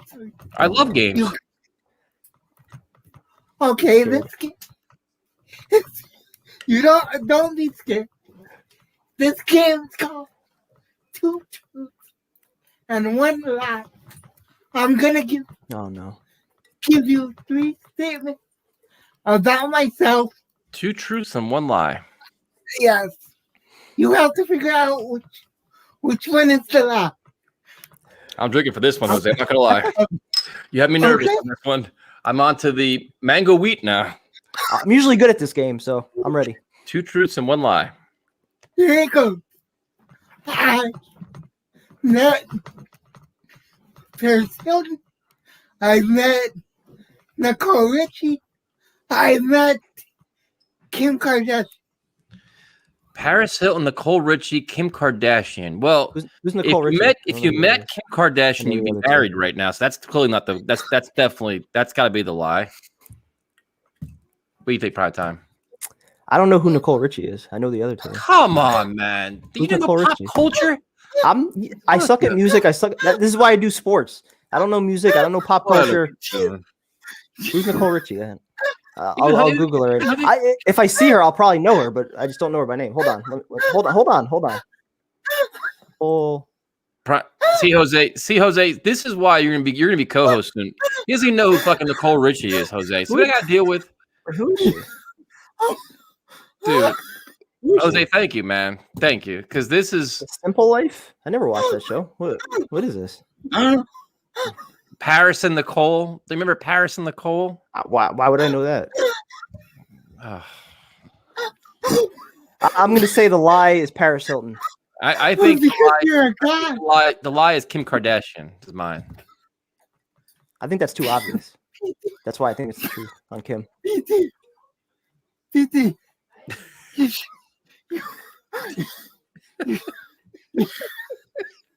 He's roasting you, dude. Which one's the lie? Nicole Richie. See, I should have went with Nicole Richie because I didn't know who she was. You've met Kim Kardashian and Paris Hilton. My life is just incomplete, man. I just can't get shit right over here. God damn it. This shit ain't fair, man. And they were coming up. They're sex tapes. This is outstanding. It's a great game. He's in tears, man. He's glad he's got you. I give up. I give up on you. He just gave up on you, Prime Time. How do you feel about that? You should have made like Sarah Marshall your middle one instead of Nicole Richie. If I would have said Ariana Grande, I know her. I know her. I don't listen to her, but I know her at least. He's just everybody's. Oh, for the love of fucking God! Hold on, though. Am I honestly the only person that hasn't heard of Nicole Richie in the chat? You're the only fucking person. Am I really the only person? Like, honestly.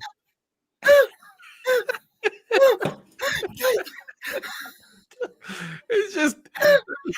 There's got to be somebody else out there that hasn't heard of her. Dude. Somebody back me up here. You were the only one, dude. You were the only. So, Nicole Richie, do you know? There we go. Come on, Rutgers. You got to know who this is. I'm not the only one. I feel better now. Nope. PT, if you were a female, it would make sense that you didn't know. It's like that, all right. He's just taking shots now. But hold on. Other than the show that she did with Paris Hilton, what else has she done? And why would I have watched a show with her and Paris Hilton?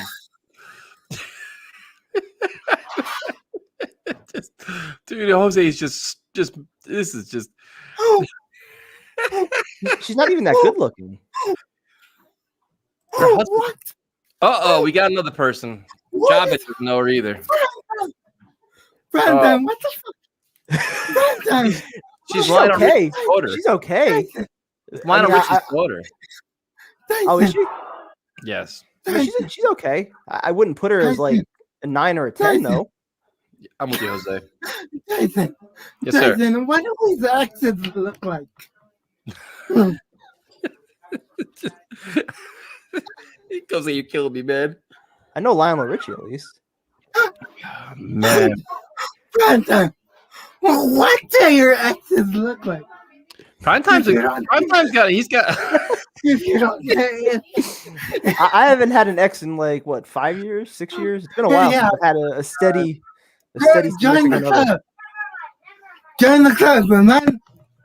Mine looks like Selena Gomez. Selena Gomez is all right. Goodness, this is just this.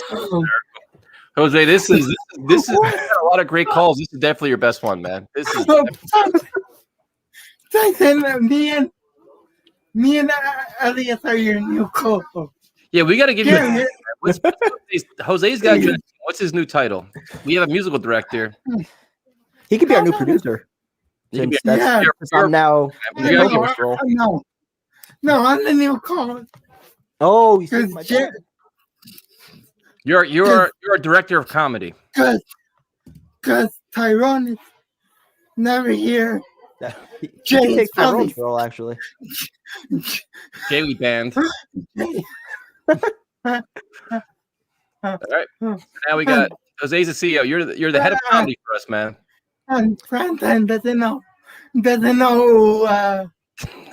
He could be the Steve Sarnakia of our channel, the chief of staff. No, I'll be a good friend of mine. Is George Lopez, the comedian? I'll be the George Lopez of this. Yeah, you're a comedy director. Yes, he's actually a good friend of mine. So I'll be the George Lopez. Yes, he is, and he has a very big heart. That's awesome. That's great. Jose, thanks a lot, and we appreciate it. We tweeted out your information again, and we'll make sure you get more followers. Thank you, I appreciate it. Good job, man. You're a comedy director. Oh, and I never go call it Steve on you guys. Yeah, you're already better than Steve, man. We appreciate it. All right, thanks, guys. Have a great night, man. Have a good night, man. Go Jets and go Seahawks. See, go Jets now, he's saying. Awesome, man. See, we're slowly putting them. There we go. So Primetime, you just got roasted again by him. This is becoming a new, like almost like a competition here where now he's kind of taking you on week by every call he's taking you on. Give him credit, man. He's coming with the fire. He's winning these battles. He's coming with the fire. I got to come more prepared. And it's just like he had a game. It's like I love games anyway. It's a good one. Good for him, man. He's giving us both. He's giving us ideas. We got to do what was it? It was two truths and a lie. Yep. We did him about Sam Darnold. That'd be a good game to do. It's the Blue Moons, dude. I'm not used to these. Yeah, I bet. It's the. Oh, this is empty. Shit. What happened here? Oh shit, they're all empty. Bilal Muhammad wins by decision. Sunglasses? Yep. I don't know what that is. He's always done that, dude. Speaking of sunglasses, I forgot mine. Shit. Yep. But you know who didn't forget his? He's still here. Listen, man. How could you not like Legend, man? He was a gamer. He was ready to step up the minute that you weren't available. I didn't even know who he was at first. I had to Google him. You know who Stripes was from the Gremlins? I never watched Gremlins. Do you know who E.T. is? I know E.T. Yes, I do. Okay. You ever hear of Ghostbusters? I've heard of him. Never watched it. You never seen Ghostbusters before? No. For real? I really haven't, no. Has anybody else not seen Ghostbusters? It's like, for real? Are you being serious right now? No, I'm being dead serious, yeah. Anything that I watched growing up was all sports. That's all I had on the TV. So you never seen E.T. or Gremlins?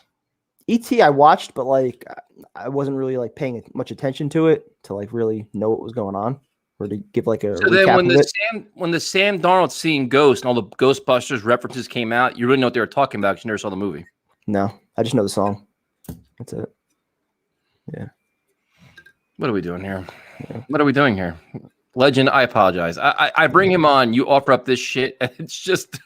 Have you seen Jurassic Park? I have. That's one I've seen. Yes. I've seen that. Park. I think you. I'm not good with.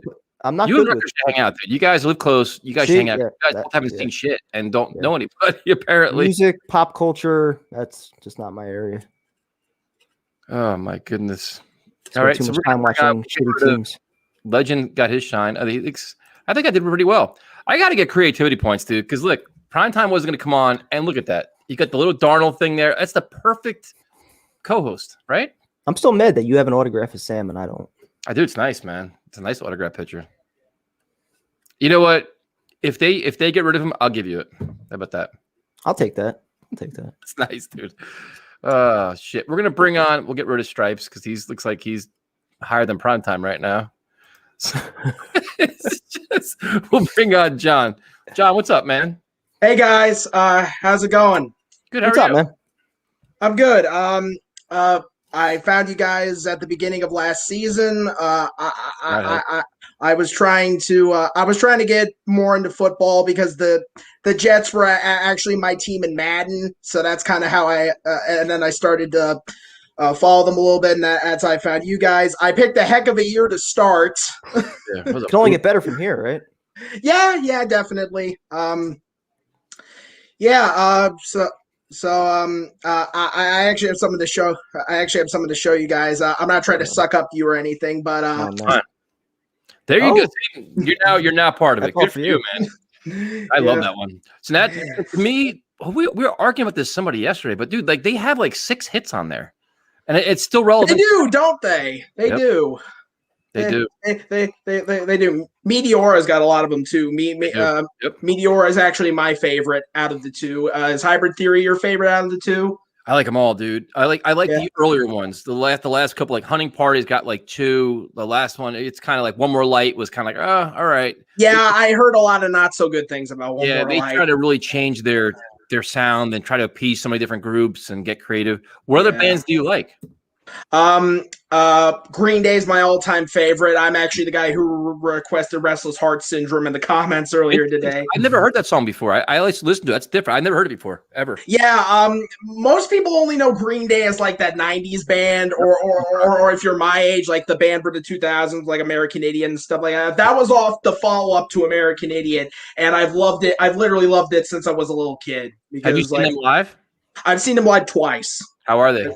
They are okay. It's maybe a little biased, but probably the best live band I know of. I've heard a lot of good things about them, dude. I wanted to see them. Every time I wanted to go see them, they always sell out, and you can't get tickets. Yeah, I can see why. As someone who was, the other bands I've seen live at least are Blink. I've seen Blink 182 live, and I saw All Time Low in a Day to Remember open up for them. They were both very good as well.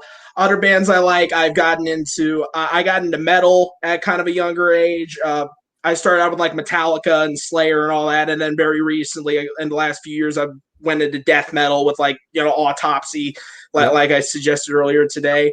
And I've also gotten into a lot of more indie experimental stuff as well, like Swans, Slint, Neutral Milk Hotel. What I'm always fascinated by is how do you find out about new music, man? Because like you guys are giving me all kinds of new shit. Like I'm getting requests like crazy, but like how do you find out about new bands? Like where do you hear from them about?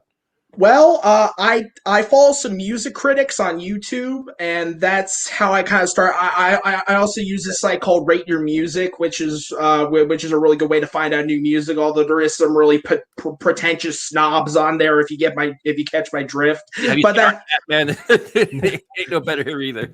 Yeah, well, at least that's not everybody. And one more thing. I heard Peter Rosenberg's name earlier, and I kind of have to give a take on him. Yeah. So I imagine you guys are not really big like pro wrestling fans. I mean, you're watching a UFC pay-per-view. I used to be. Yeah. Well, I've seen Peter Rosenberg on kickoff shows for some WWE pay-per-views. He is horrible. Yep. He is horrible. He comes off. I've never heard any of his radio stuff, but he comes off like the biggest shill. Yep. He comes off like the biggest. Yep. Is that how he is on radio normally? Terrible, even worse on radio. Even worse. Yep.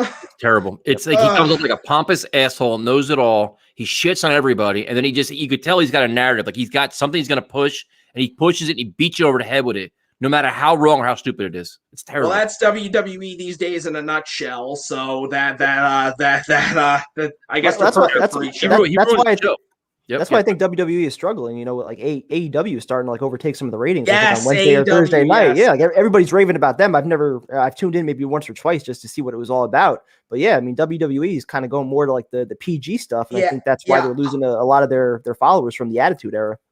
They've been in the PG stuff for a while. I think what's really hurt them in very recent years is that they added a third hour to Raw. That's just too long for a weekly show. That is just too long. It's been 3 hours for like 15 years now, right? Like Well, actually, it's been 3 hours since like 2012, but they like slowly whittled away because the show keeps getting worse and worse and worse. Yeah, I would also highly recommend New Japan Pro Wrestling. They actually have like some English commentary, and they have some phenomenal people on there. They used to have this guy named Kenny Omega who's on AEW. I just got done watching some of his matches from with this guy named Tetsuya Naito today. Phenomenal stuff. So everybody's loving your takes, man. What is your favorite song off Meteora? My favorite. I I'm gonna have I'm gonna have to be a little boring and bland to go with Numb. That's not a bad song, dude. I mean, yeah, what they did with Jay-Z was pretty badass too. But yeah, I haven't gotten around to that stuff yet. So far with Linkin Park, I've only heard like the first 2 albums in Minutes to Midnight, which I also thought was pretty good overall. Yeah, as they get more advanced, it gets a little less heavy. The Hunting Party, a couple good, really heavy songs on there. I love War. There's a couple good ones on there, but yeah, man, it's a shame they're no more. They're great bands. A lot of upcoming bands too are pretty good too, though. So yeah. Before I go, what do you think of 1,000 Suns? That's the one that I always kind of hear divides people. Have you listened to it yet? No, I have not. I'm not gonna tell you then. Listen to it first and form your own opinion, then come back in and tell us what you think. I will. Because a lot of times what happens is, yeah, Faint. I love Faint too. Big fan of Faint. Faint's a good one too. It's like what happens is, especially like if you have a favorite band, a new album comes out. I hate reading reviews first because then you form your own opinion in your head that it's going to suck or be good, whatever else. That is true. Just listen to it. Come back on, dude. We're here all the time, and come back on. Let's think. All right. Thanks, Joyce, man. Thank you. And don't check out the newest Green Day album because that one was not good. You know what? Just a word of warning. I'm a big Foo Fighters fan. Like I've seen them live several times. They're phenomenal. Oh yeah, didn't they just drop a new album? Dude, some of the shit, it's like, what the fuck is that, man? It's like, yeah, so disappointing. I get it. That was me with the new Green Day album. Yeah, it's like you don't want to say they were selling out, but it's like the sound is not what got them there. You know? It's I'd say that. Thanks, Joyce. I appreciate it. Thank you. I appreciate it. Have a good night, man. Thank you so much. Thank you so much. Have a good night. Dude, I love Green Day. Dude, that's the one band I've never seen and I've wanted to. Every time I try to get tickets, they're sold out. It's ridiculous. This fight's off to a big start already. Is it? Yeah. Catalyst, another good one. Vieira just slammed him. Let's see. Tyson likes to fight. The Foo Fighters are good, man. They're just first bathroom break. Let's talk anything. I'm surprised he lasted this long. Hour and 20 minutes. That's not too bad. Yeah, Linkin Park. Their music's still relevant today, man. Still very, very good. Let's talk anything but Jets. Hey, at least we didn't lie about our title. At least we kept our title real. We didn't lie about it. Yeah, man. That they have the one song that's pretty good. But the other ones are just so bad, man. Terrible. Let's see what else you guys got here. I guess, and thank you, bunch of people, but was it Motionless in White and I Prevail? Especially Cassandra got me I Prevail, but Motionless in White got a lot of people, man. Holy shit. A lot of good music there. So appreciate that. If you don't know what we're talking about, we did a video before this video just on music. So,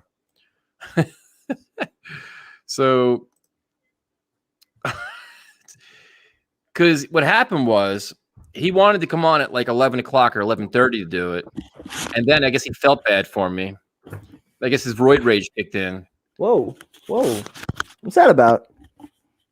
Because what happened was I put in the chat that you weren't coming on. I asked everybody if I should still come on. They said yes.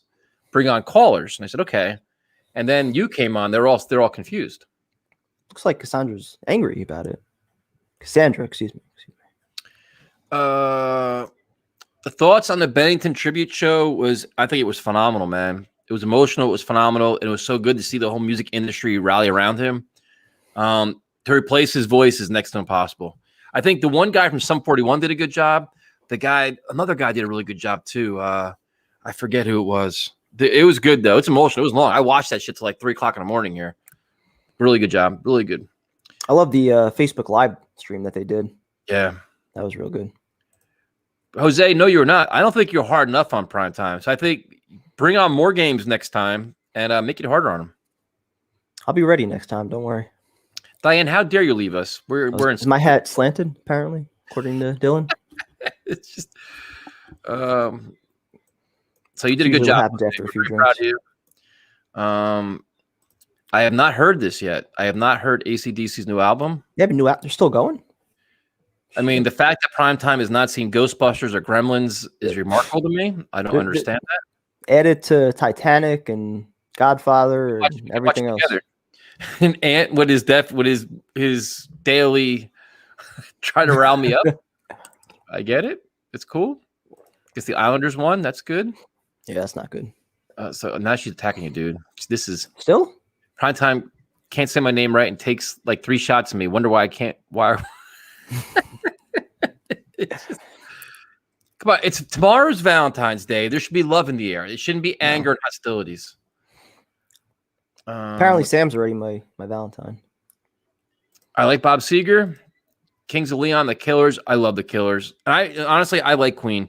And I have like a guilty confession. I like Bohemian Rhapsody, the movie. I enjoyed that. I thought it was pretty good. I actually did watch that. That was pretty good. I enjoyed it. I mean, that's the life he led, man. I had no problem with it. They're just slamming the shit out of each other here. He's hurt for sure. He's rocked, dude.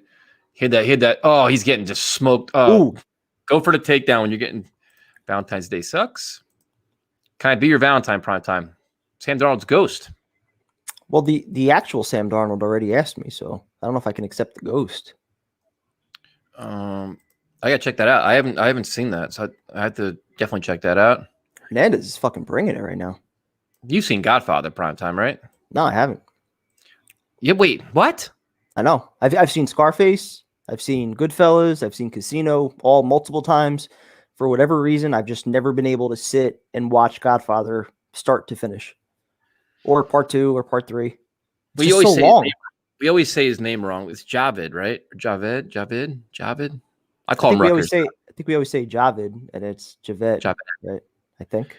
So we're always several drinks in by the time he comes on. I never remember. Yeah, I'm going to call you Rutgers from now because it's so much easier for me. I don't fuck it up.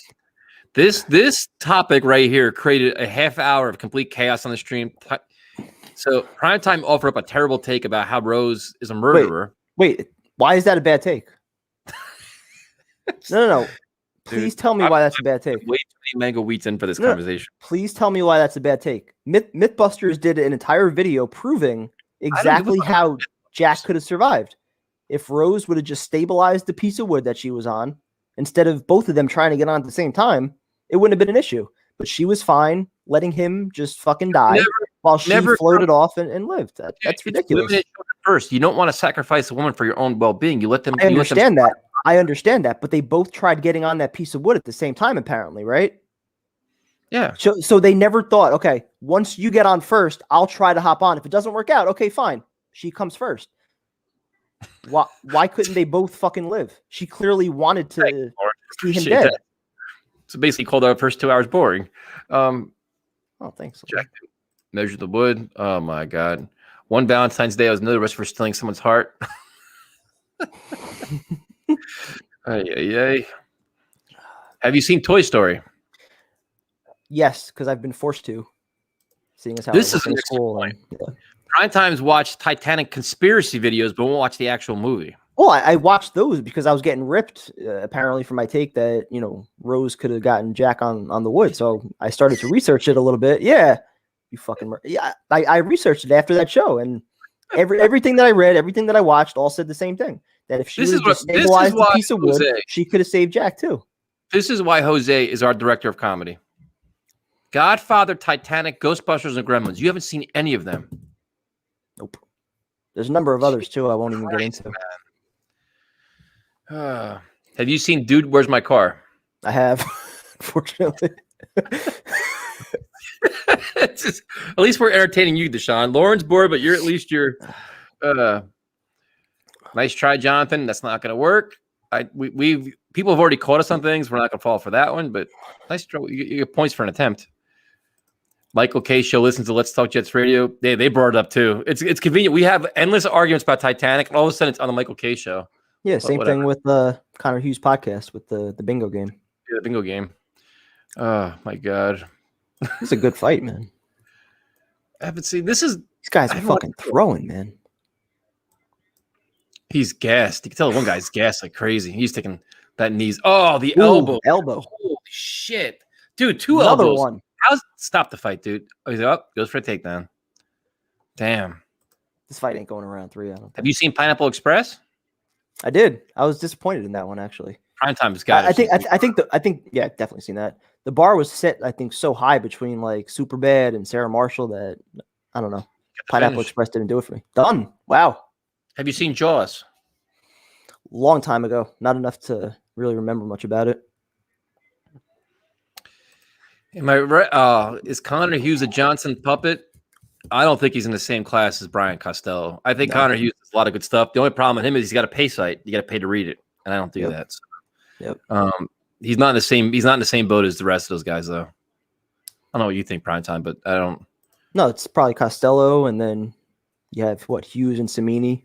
That sometimes they'll rip the team, sometimes they'll go in, other times they give the company line. They take longer than everybody else, but they'll do it. Yeah. Costello's worse. I like a lot of Connor stuff, but once he added that whatever $3 a month shit, I'm like, I'm out. I'm not paying for that shit.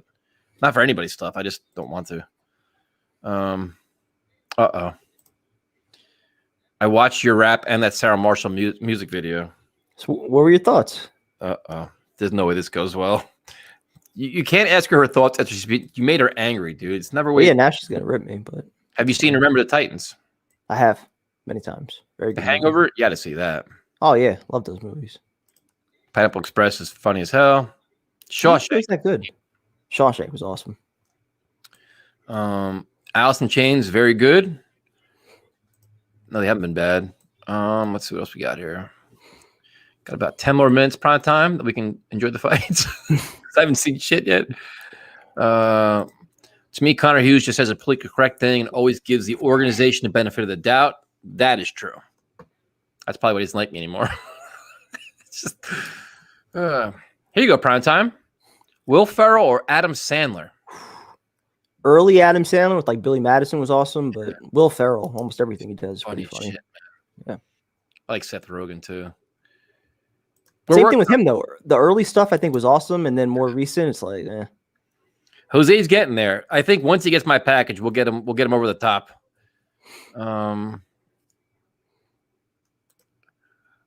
The fight's there, but I haven't seen one yet. I do like Uncut Gem. I didn't see that yet. That was good. You didn't see Uncut Gems? That was a good one. Francesca has a cameo in there. It's on Netflix too. I think it is. Wedding Singer is pretty good.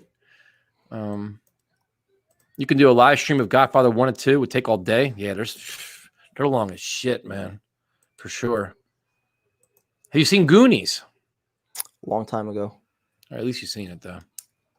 Have you seen The Sandlot? Same thing. Long time ago. Seen that one multiple times. Long time ago, but not recently. Hunting? Haven't. Nope.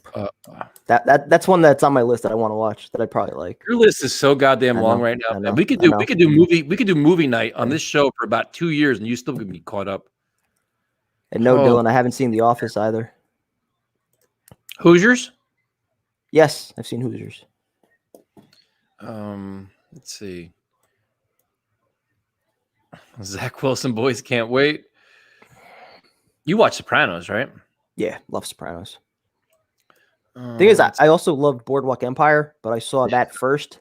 Yep. And yeah, like I think that was why I was able to enjoy Boardwalk Empire a little bit more. Most people, they watch Sopranos and then they watch Boardwalk Empire, so I feel like the expectations were kind of, higher for it, and it wasn't as good as Sopranos.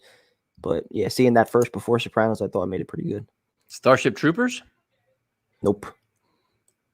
Man. All that stuff, like Star Wars. Right now. Never seen any of that. Have you seen Little Giants? Yes. Seen Little you got Giants. Some weird choices, man. Smashing Pumpkins, very good. Enjoy them as well. So you guys asked me music questions, and you asked primetime movie questions. I could see how this is going. Dude, this is wait, hold on. Have you seen Airplane or Naked Gun? No. You haven't seen a Naked Gun? No. Those are like older movies though, right? Yeah, but dude, they're like some of them just anything that was like 90s, 80s, whatever. I mean, I probably haven't seen. What is your take on this? That's not one of my shows that I watch all the time either. I've seen a few episodes. I've seen a few episodes. I watched that endlessly, dude. I thought it was funny as shit. That's one that I'll admit. Like, if I did watch it, I take the time to like watch all the episodes. I'd probably love it, but never have. Snakes on a Plane? I did see that. I think I saw it in the theater actually. He's not weird. He'll watch like Starship Troopers and not see Godfather. Like, how the fuck is that possible? Well, I haven't seen Starship Troopers. I'm bringing back on Legend. This is bullshit. Have you watched Curb Your Enthusiasm? No, I wish I did. Larry David's funny as hell, man. That I would like. That I know I would definitely like. Like that, The Office. You like King of Queens? Haven't seen that. You never watched King of Queens? Nope. He always wears Jet stuff too. And Met stuff. You watch Curb Your Enthusiasm? Nope. All right. Favorite Metallica song of all time between, I think mine's Master of Puppets or Ride the Lightning. There's a lot of good ones though. Primetime, do you have a Metallica song you like? Nope. Just keep it clean. Don't question me on music. My music. 2.5 Men. I like that. I liked it better with Charlie Sheen than what's his face? Entourage. You watch that? Nope. You never seen Entourage? That's one I would like to, but I haven't watched it. No. Jesus Christ, man! A lot of things that are on my list. What are we get doing to eventually? All right, we got another 10 minutes prime time. We can wrap. Everyone loves Raymond? Nope. It is. Godfather's on all the time, man. It's just it's a commitment though. Well, it's a commitment. That's exactly the thing. Like I'll watch it for 5-10 minutes, but yeah, I could say that. I'll watch it for maximum like 10-15 minutes, and then you give us a 2-hour commitment for the stream tonight. You wanted to watch my 3-hour movie? I mean, shit. I was trying to do some other videos, and then you sucked me into it. How did I suck it into? I moved on. I got a co-host. Look at him right there. He's smiling. He's always smiling, never complains. I love Prison Break, man. I was fascinated by Prison Break. Completely fascinated by it. Never watched it. And my thing is, I was big into like a Netflix, like anything with drug cartels or serial killers, dude. Like Narcos Mexico. I love the Ozark, but anything with like killing, like the weird, like the behind the scenes of serial killers, watch that shit for days. Yeah. Still haven't watched Banshee, have you? Nope. I like Saved by the Bell. Did you watch that part? Every episode. I thought it's actually really funny if you watch on YouTube the Zach Morris's Trash series. It's hysterical. Yeah. Hysterical. I was a big fan of what's her face, Kelly Kapowski. Oh, that was my first crush. I loved her. I have not listened to it yet.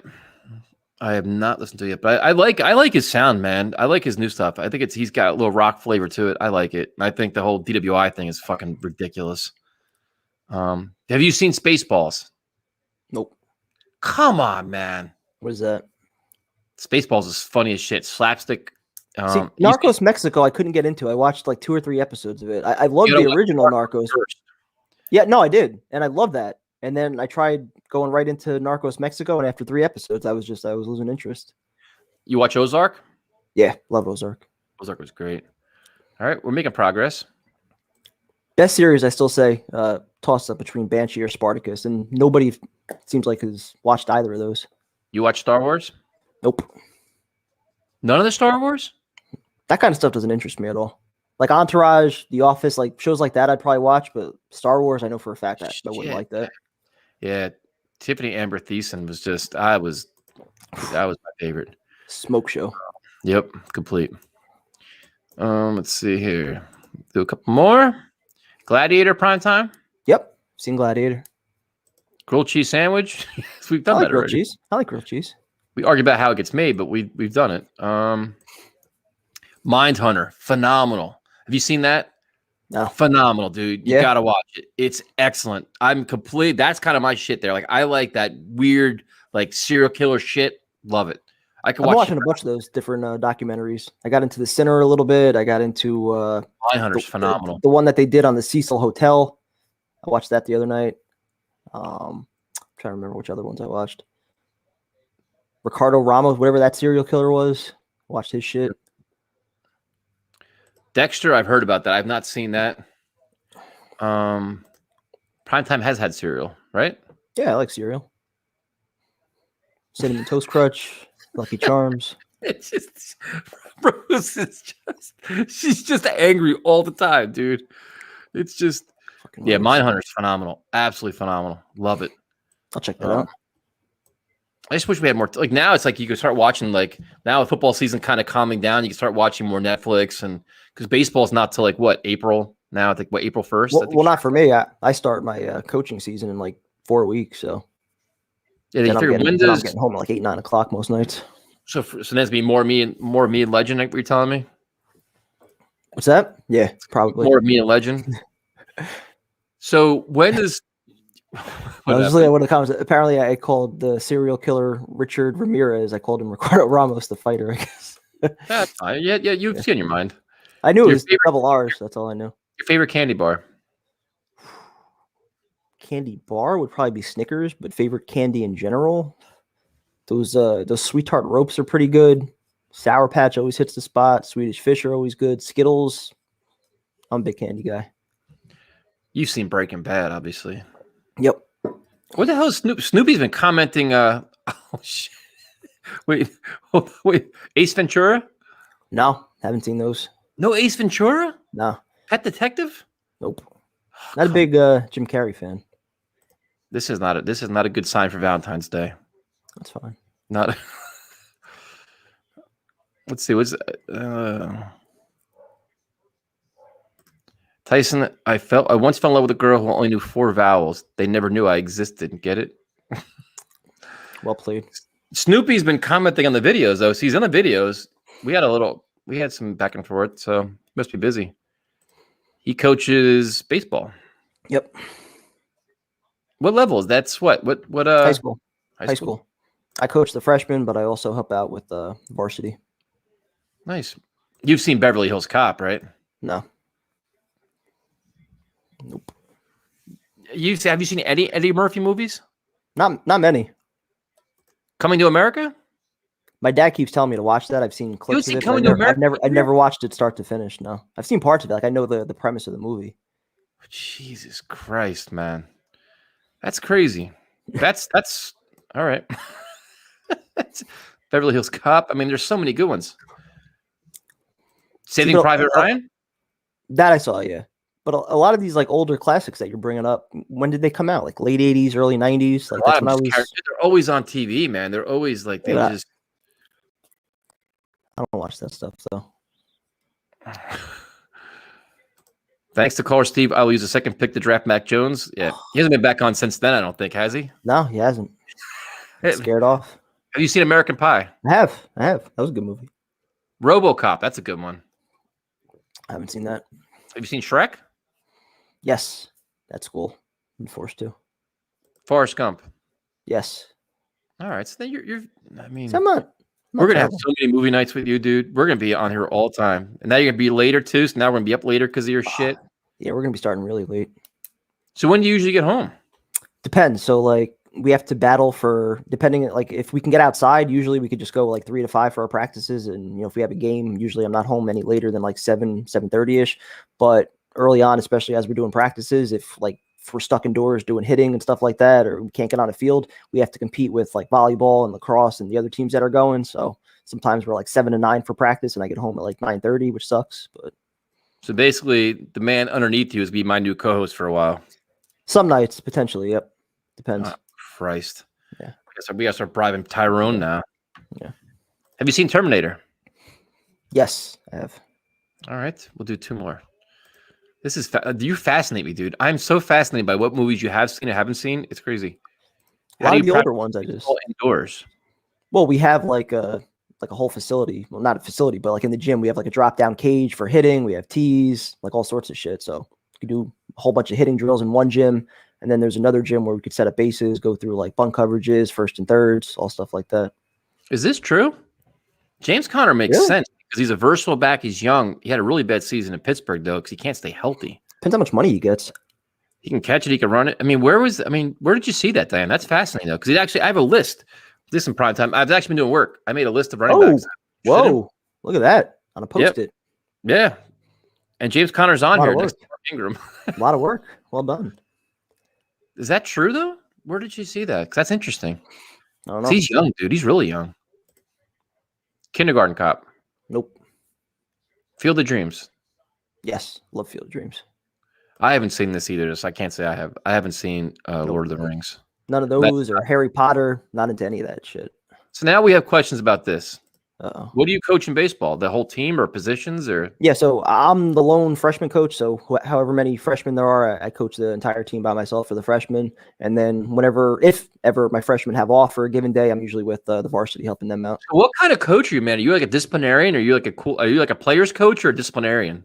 Depends on the team I have. It's different every year. I mean, I tend to be more of like a player's coach. I try to focus more on like the mental game because I feel like that's a big part of baseball. Just getting guys to like, feel confident in themselves to be able to go out there. I feel like baseball is so much more mental than any other sport where you're just kind of overthinking shit. So I try to focus on that stuff, but I try to bring a lot of energy to practices and challenge my guys more in practice so that like come game day, you're a little bit more comfortable with whatever you're seeing. So are you big into conditioning stuff like that? Like you like more into like we don't really do a ton of conditioning. Like we kind of put that on the players themselves to kind of keep themselves in shape, but there's only so much we can do as far as like pushing them. Like there's like so many rules and regulations now with like, with practices and keeping kids hydrated and stuff like that. So do you have to do cuts? Do you cut players? It depends how many guys come out. Some years we have, some years we haven't. So it all depends on the numbers that we have. Have you had anybody? We have before. Yeah. That's never fun. It's the worst do it part of yourself? coaching. We do it all together as a coaching staff. Worst part of it. If you're the coach, you should be doing it yourself, man. Well, no. It's not just my cut; it's the entire program. So that's do you pull the pitcher by if far the worst. What's that? Do you pull the pitcher if he gets rocked? Well, yeah. If I'm the only manager for the freshman game, so yeah. So how do you determine that? Like, if the kid's just getting like, what is your? Well, I never just pull a kid like because he's like if he's not playing well or anything like that. I'll always have at least one conversation on the mound just to try and get him relaxed. What's the benchmark? Do you have like a mark? Like, listen, man, this is just for me. For me, it's all about if you're able to locate your pitches. I mean, if you walk like 4 or 5 guys in a row, I got to take you out if you're not throwing strikes. It's another thing if like the defense isn't making plays or things like that. Oh, so if the pitcher has excuses, you keep him in. Well, sometimes you'll have a pitcher out there that hasn't gotten an out in like 5 or 6 batters, but there were 3 plays that should have been made. That's part of freshman baseball. Sometimes you got to evaluate everybody. You have like a reliever? Yeah, there's always relievers. So that you have like a. So how do you know when? Do you also follow pitch counts too. Like there's actually like. Okay. Yeah, there's limits that you got to follow. So you might have a kid that's pitching a great game, but he hits his limit for either the game or the week as far as the number of pitches he could throw, and then I got to bring somebody else in no matter what. So why do you guys think I'm not that bad of a person? But so how do you? Cutting people's the worst, dude. That's the worst. But like, do you have like? Is it tough to manage a bullpen where like you got to bring in a reliever, like bring somebody out? Depends how many games you have in a week, because usually we have anywhere from like 6 to 8 guys that can all pitch, especially at the freshman level. Everyone's like trying to show that they could do multiple things. At least that's what we want. So you're always trying to get a look at, who could do what. So usually we have for any given game, we have 3 to 4 guys that could pitch. Problem is if you get to like, Thursday, Friday, and you had a couple games where you were losing big and you had to kind of empty out the bullpen a little bit, then you start getting to some of those situations where it's like, all right, I only have 1 or 2 guys. You got to tough this one out. So what would be your managerial style? You like a Joe Girardi, a Joe Torre? Like who's a guy like you kind of mimic yourself after? I don't know. That's a tough one. Because the problem is like do you watch other managers how they manage? Like, I want to try to do this. Like, well, the game is so like analytic driven now, and like for freshman baseball, you can't really do that. And a lot of the things that the pros teach don't really apply to high school baseball as far as launch angle and things like that. So that's fascinating. I didn't know you did that. You managed the whole team like that. That's gonna be stressful. Yeah, dude. I mean, I enjoy it, but it's definitely stressful. When you pull their son out, the parents are there too, right? Yeah, always. Oh, that's brutal, dude. Yeah. Now, have you made like a managerial decision that blew up in your face and you have regretted it for a couple of days or no? Always. Really? Anytime you lose a game, especially like, you have somebody pinch hit or pinch run, whatever, you pull a pitcher too early, not pull a pitcher soon enough. Right. You question the shit out of everything you do. So really, that just comes with the territory. Yeah. So do you have an ambition? Put on a bunt, you don't put on a bunt. You always question everything. And do you have an ambition to climb the ladder and like go to like varsity coach, college coach? Do you want to pursue that or? I enjoy doing freshmen. Like I had opportunities to, go coach JV a couple of years ago. I enjoy doing the freshmen just because like it's an introduction for them to the high school program and how we do things. So I've been doing that for 8 years now. So you don't want to go higher, like deal with more prima donnas? If I had to, I would, but I enjoy doing the freshmen. That's fascinating, dude. I never knew you did that. That's cool as shit. Yeah. That's a lot of precedent. Wait, hold on. This is actually like a sports talk. We've actually talked sports here for a little bit. I told you the one story when I got kicked out, but I didn't leave the field, right? Yeah. Now, do you chew tobacco or chew gum? Sunflower seeds. Oh, you can spit them all over the place then. Yep. Although with all the COVID rules now, I don't know if that's going to change, but I'd still be spitting seeds everywhere. I do like Big League Chew though. So now, how rotate seeds and then some gum, and then I finish off with more seeds. Fascinating shit. I never knew you had this kind of responsibility. No wonder you're always so grumpy and stressed out, especially during baseball season. You have no idea, man. When's your first? We may. Oh, see, I wish we didn't have COVID. We'd all come to your game and just root you off. What could go wrong there? Yeah. So let's talk Jets community sports primetime and his team. Yeah. Do you guys do fundraisers? Yep. Every year there's always something that we do. Why don't you tell us? We'll help fundraise for you guys. I could. Me and Legend got you, man. Yeah. Shit. Yeah. If we do something this year, I'm sure we will. Yeah, I'll post it. We all get like the S hat that you have. Can we get that? I'll see if I can get extra. Come on. It's not easy. It's not easy. No, because I work in the middle school, but I coach at the high school. So there's always people that are, requesting gear and whatnot. So Rose has now found an ally. But now, so how do you I'm trying to think of how you manage, but how do you improve like your managing style? Do you study anything or like, do you like year by year change like the way you handle things, or do you just kind of always do the same routine? I mean, unless something changes at the varsity level, my goal is always to try and prepare the kids that I have to be able to play varsity. So your drills never change? They're always the same drills like every year? I mean, we go to conferences every year. Like the big one that we always went to was at Mohegan Sun. They do a big conference every year. We stay over at a hotel for a couple nights. And yeah, they have like college coaches, former MLB players that go through different drills. We're able to record it, and they have like PDFs and like PowerPoint presentations that we get. So yeah, so every year we try and, incorporate something different, but a lot of it really stays the same, especially at the freshman level. You need a team mascot? No, we're good. Deshaun, dude, you got volunteers, man. No, we're good. You're turning down my koala? Mm-hmm. What kind of fucking shit is that? Here he goes. Do you study film of the game? No, I do not. So how do you just remember the mistakes that were made and you're like, all right. Do you take notes for the game? I'll take notes as far as like what I want to address at the end of the game, like things that we didn't do well, things that we did do well. Like that's always something I address like with the team right afterwards.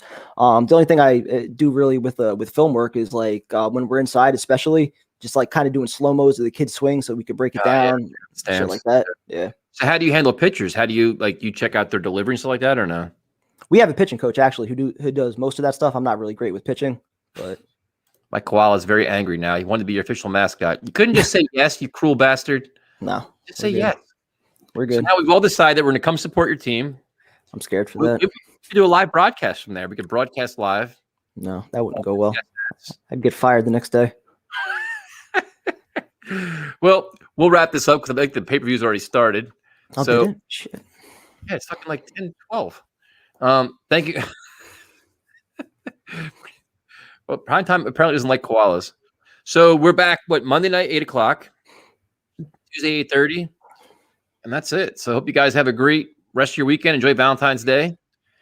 And let's see what else we have. Be careful because the ice storm, and that's it. We'll talk to you guys later. Have a good night.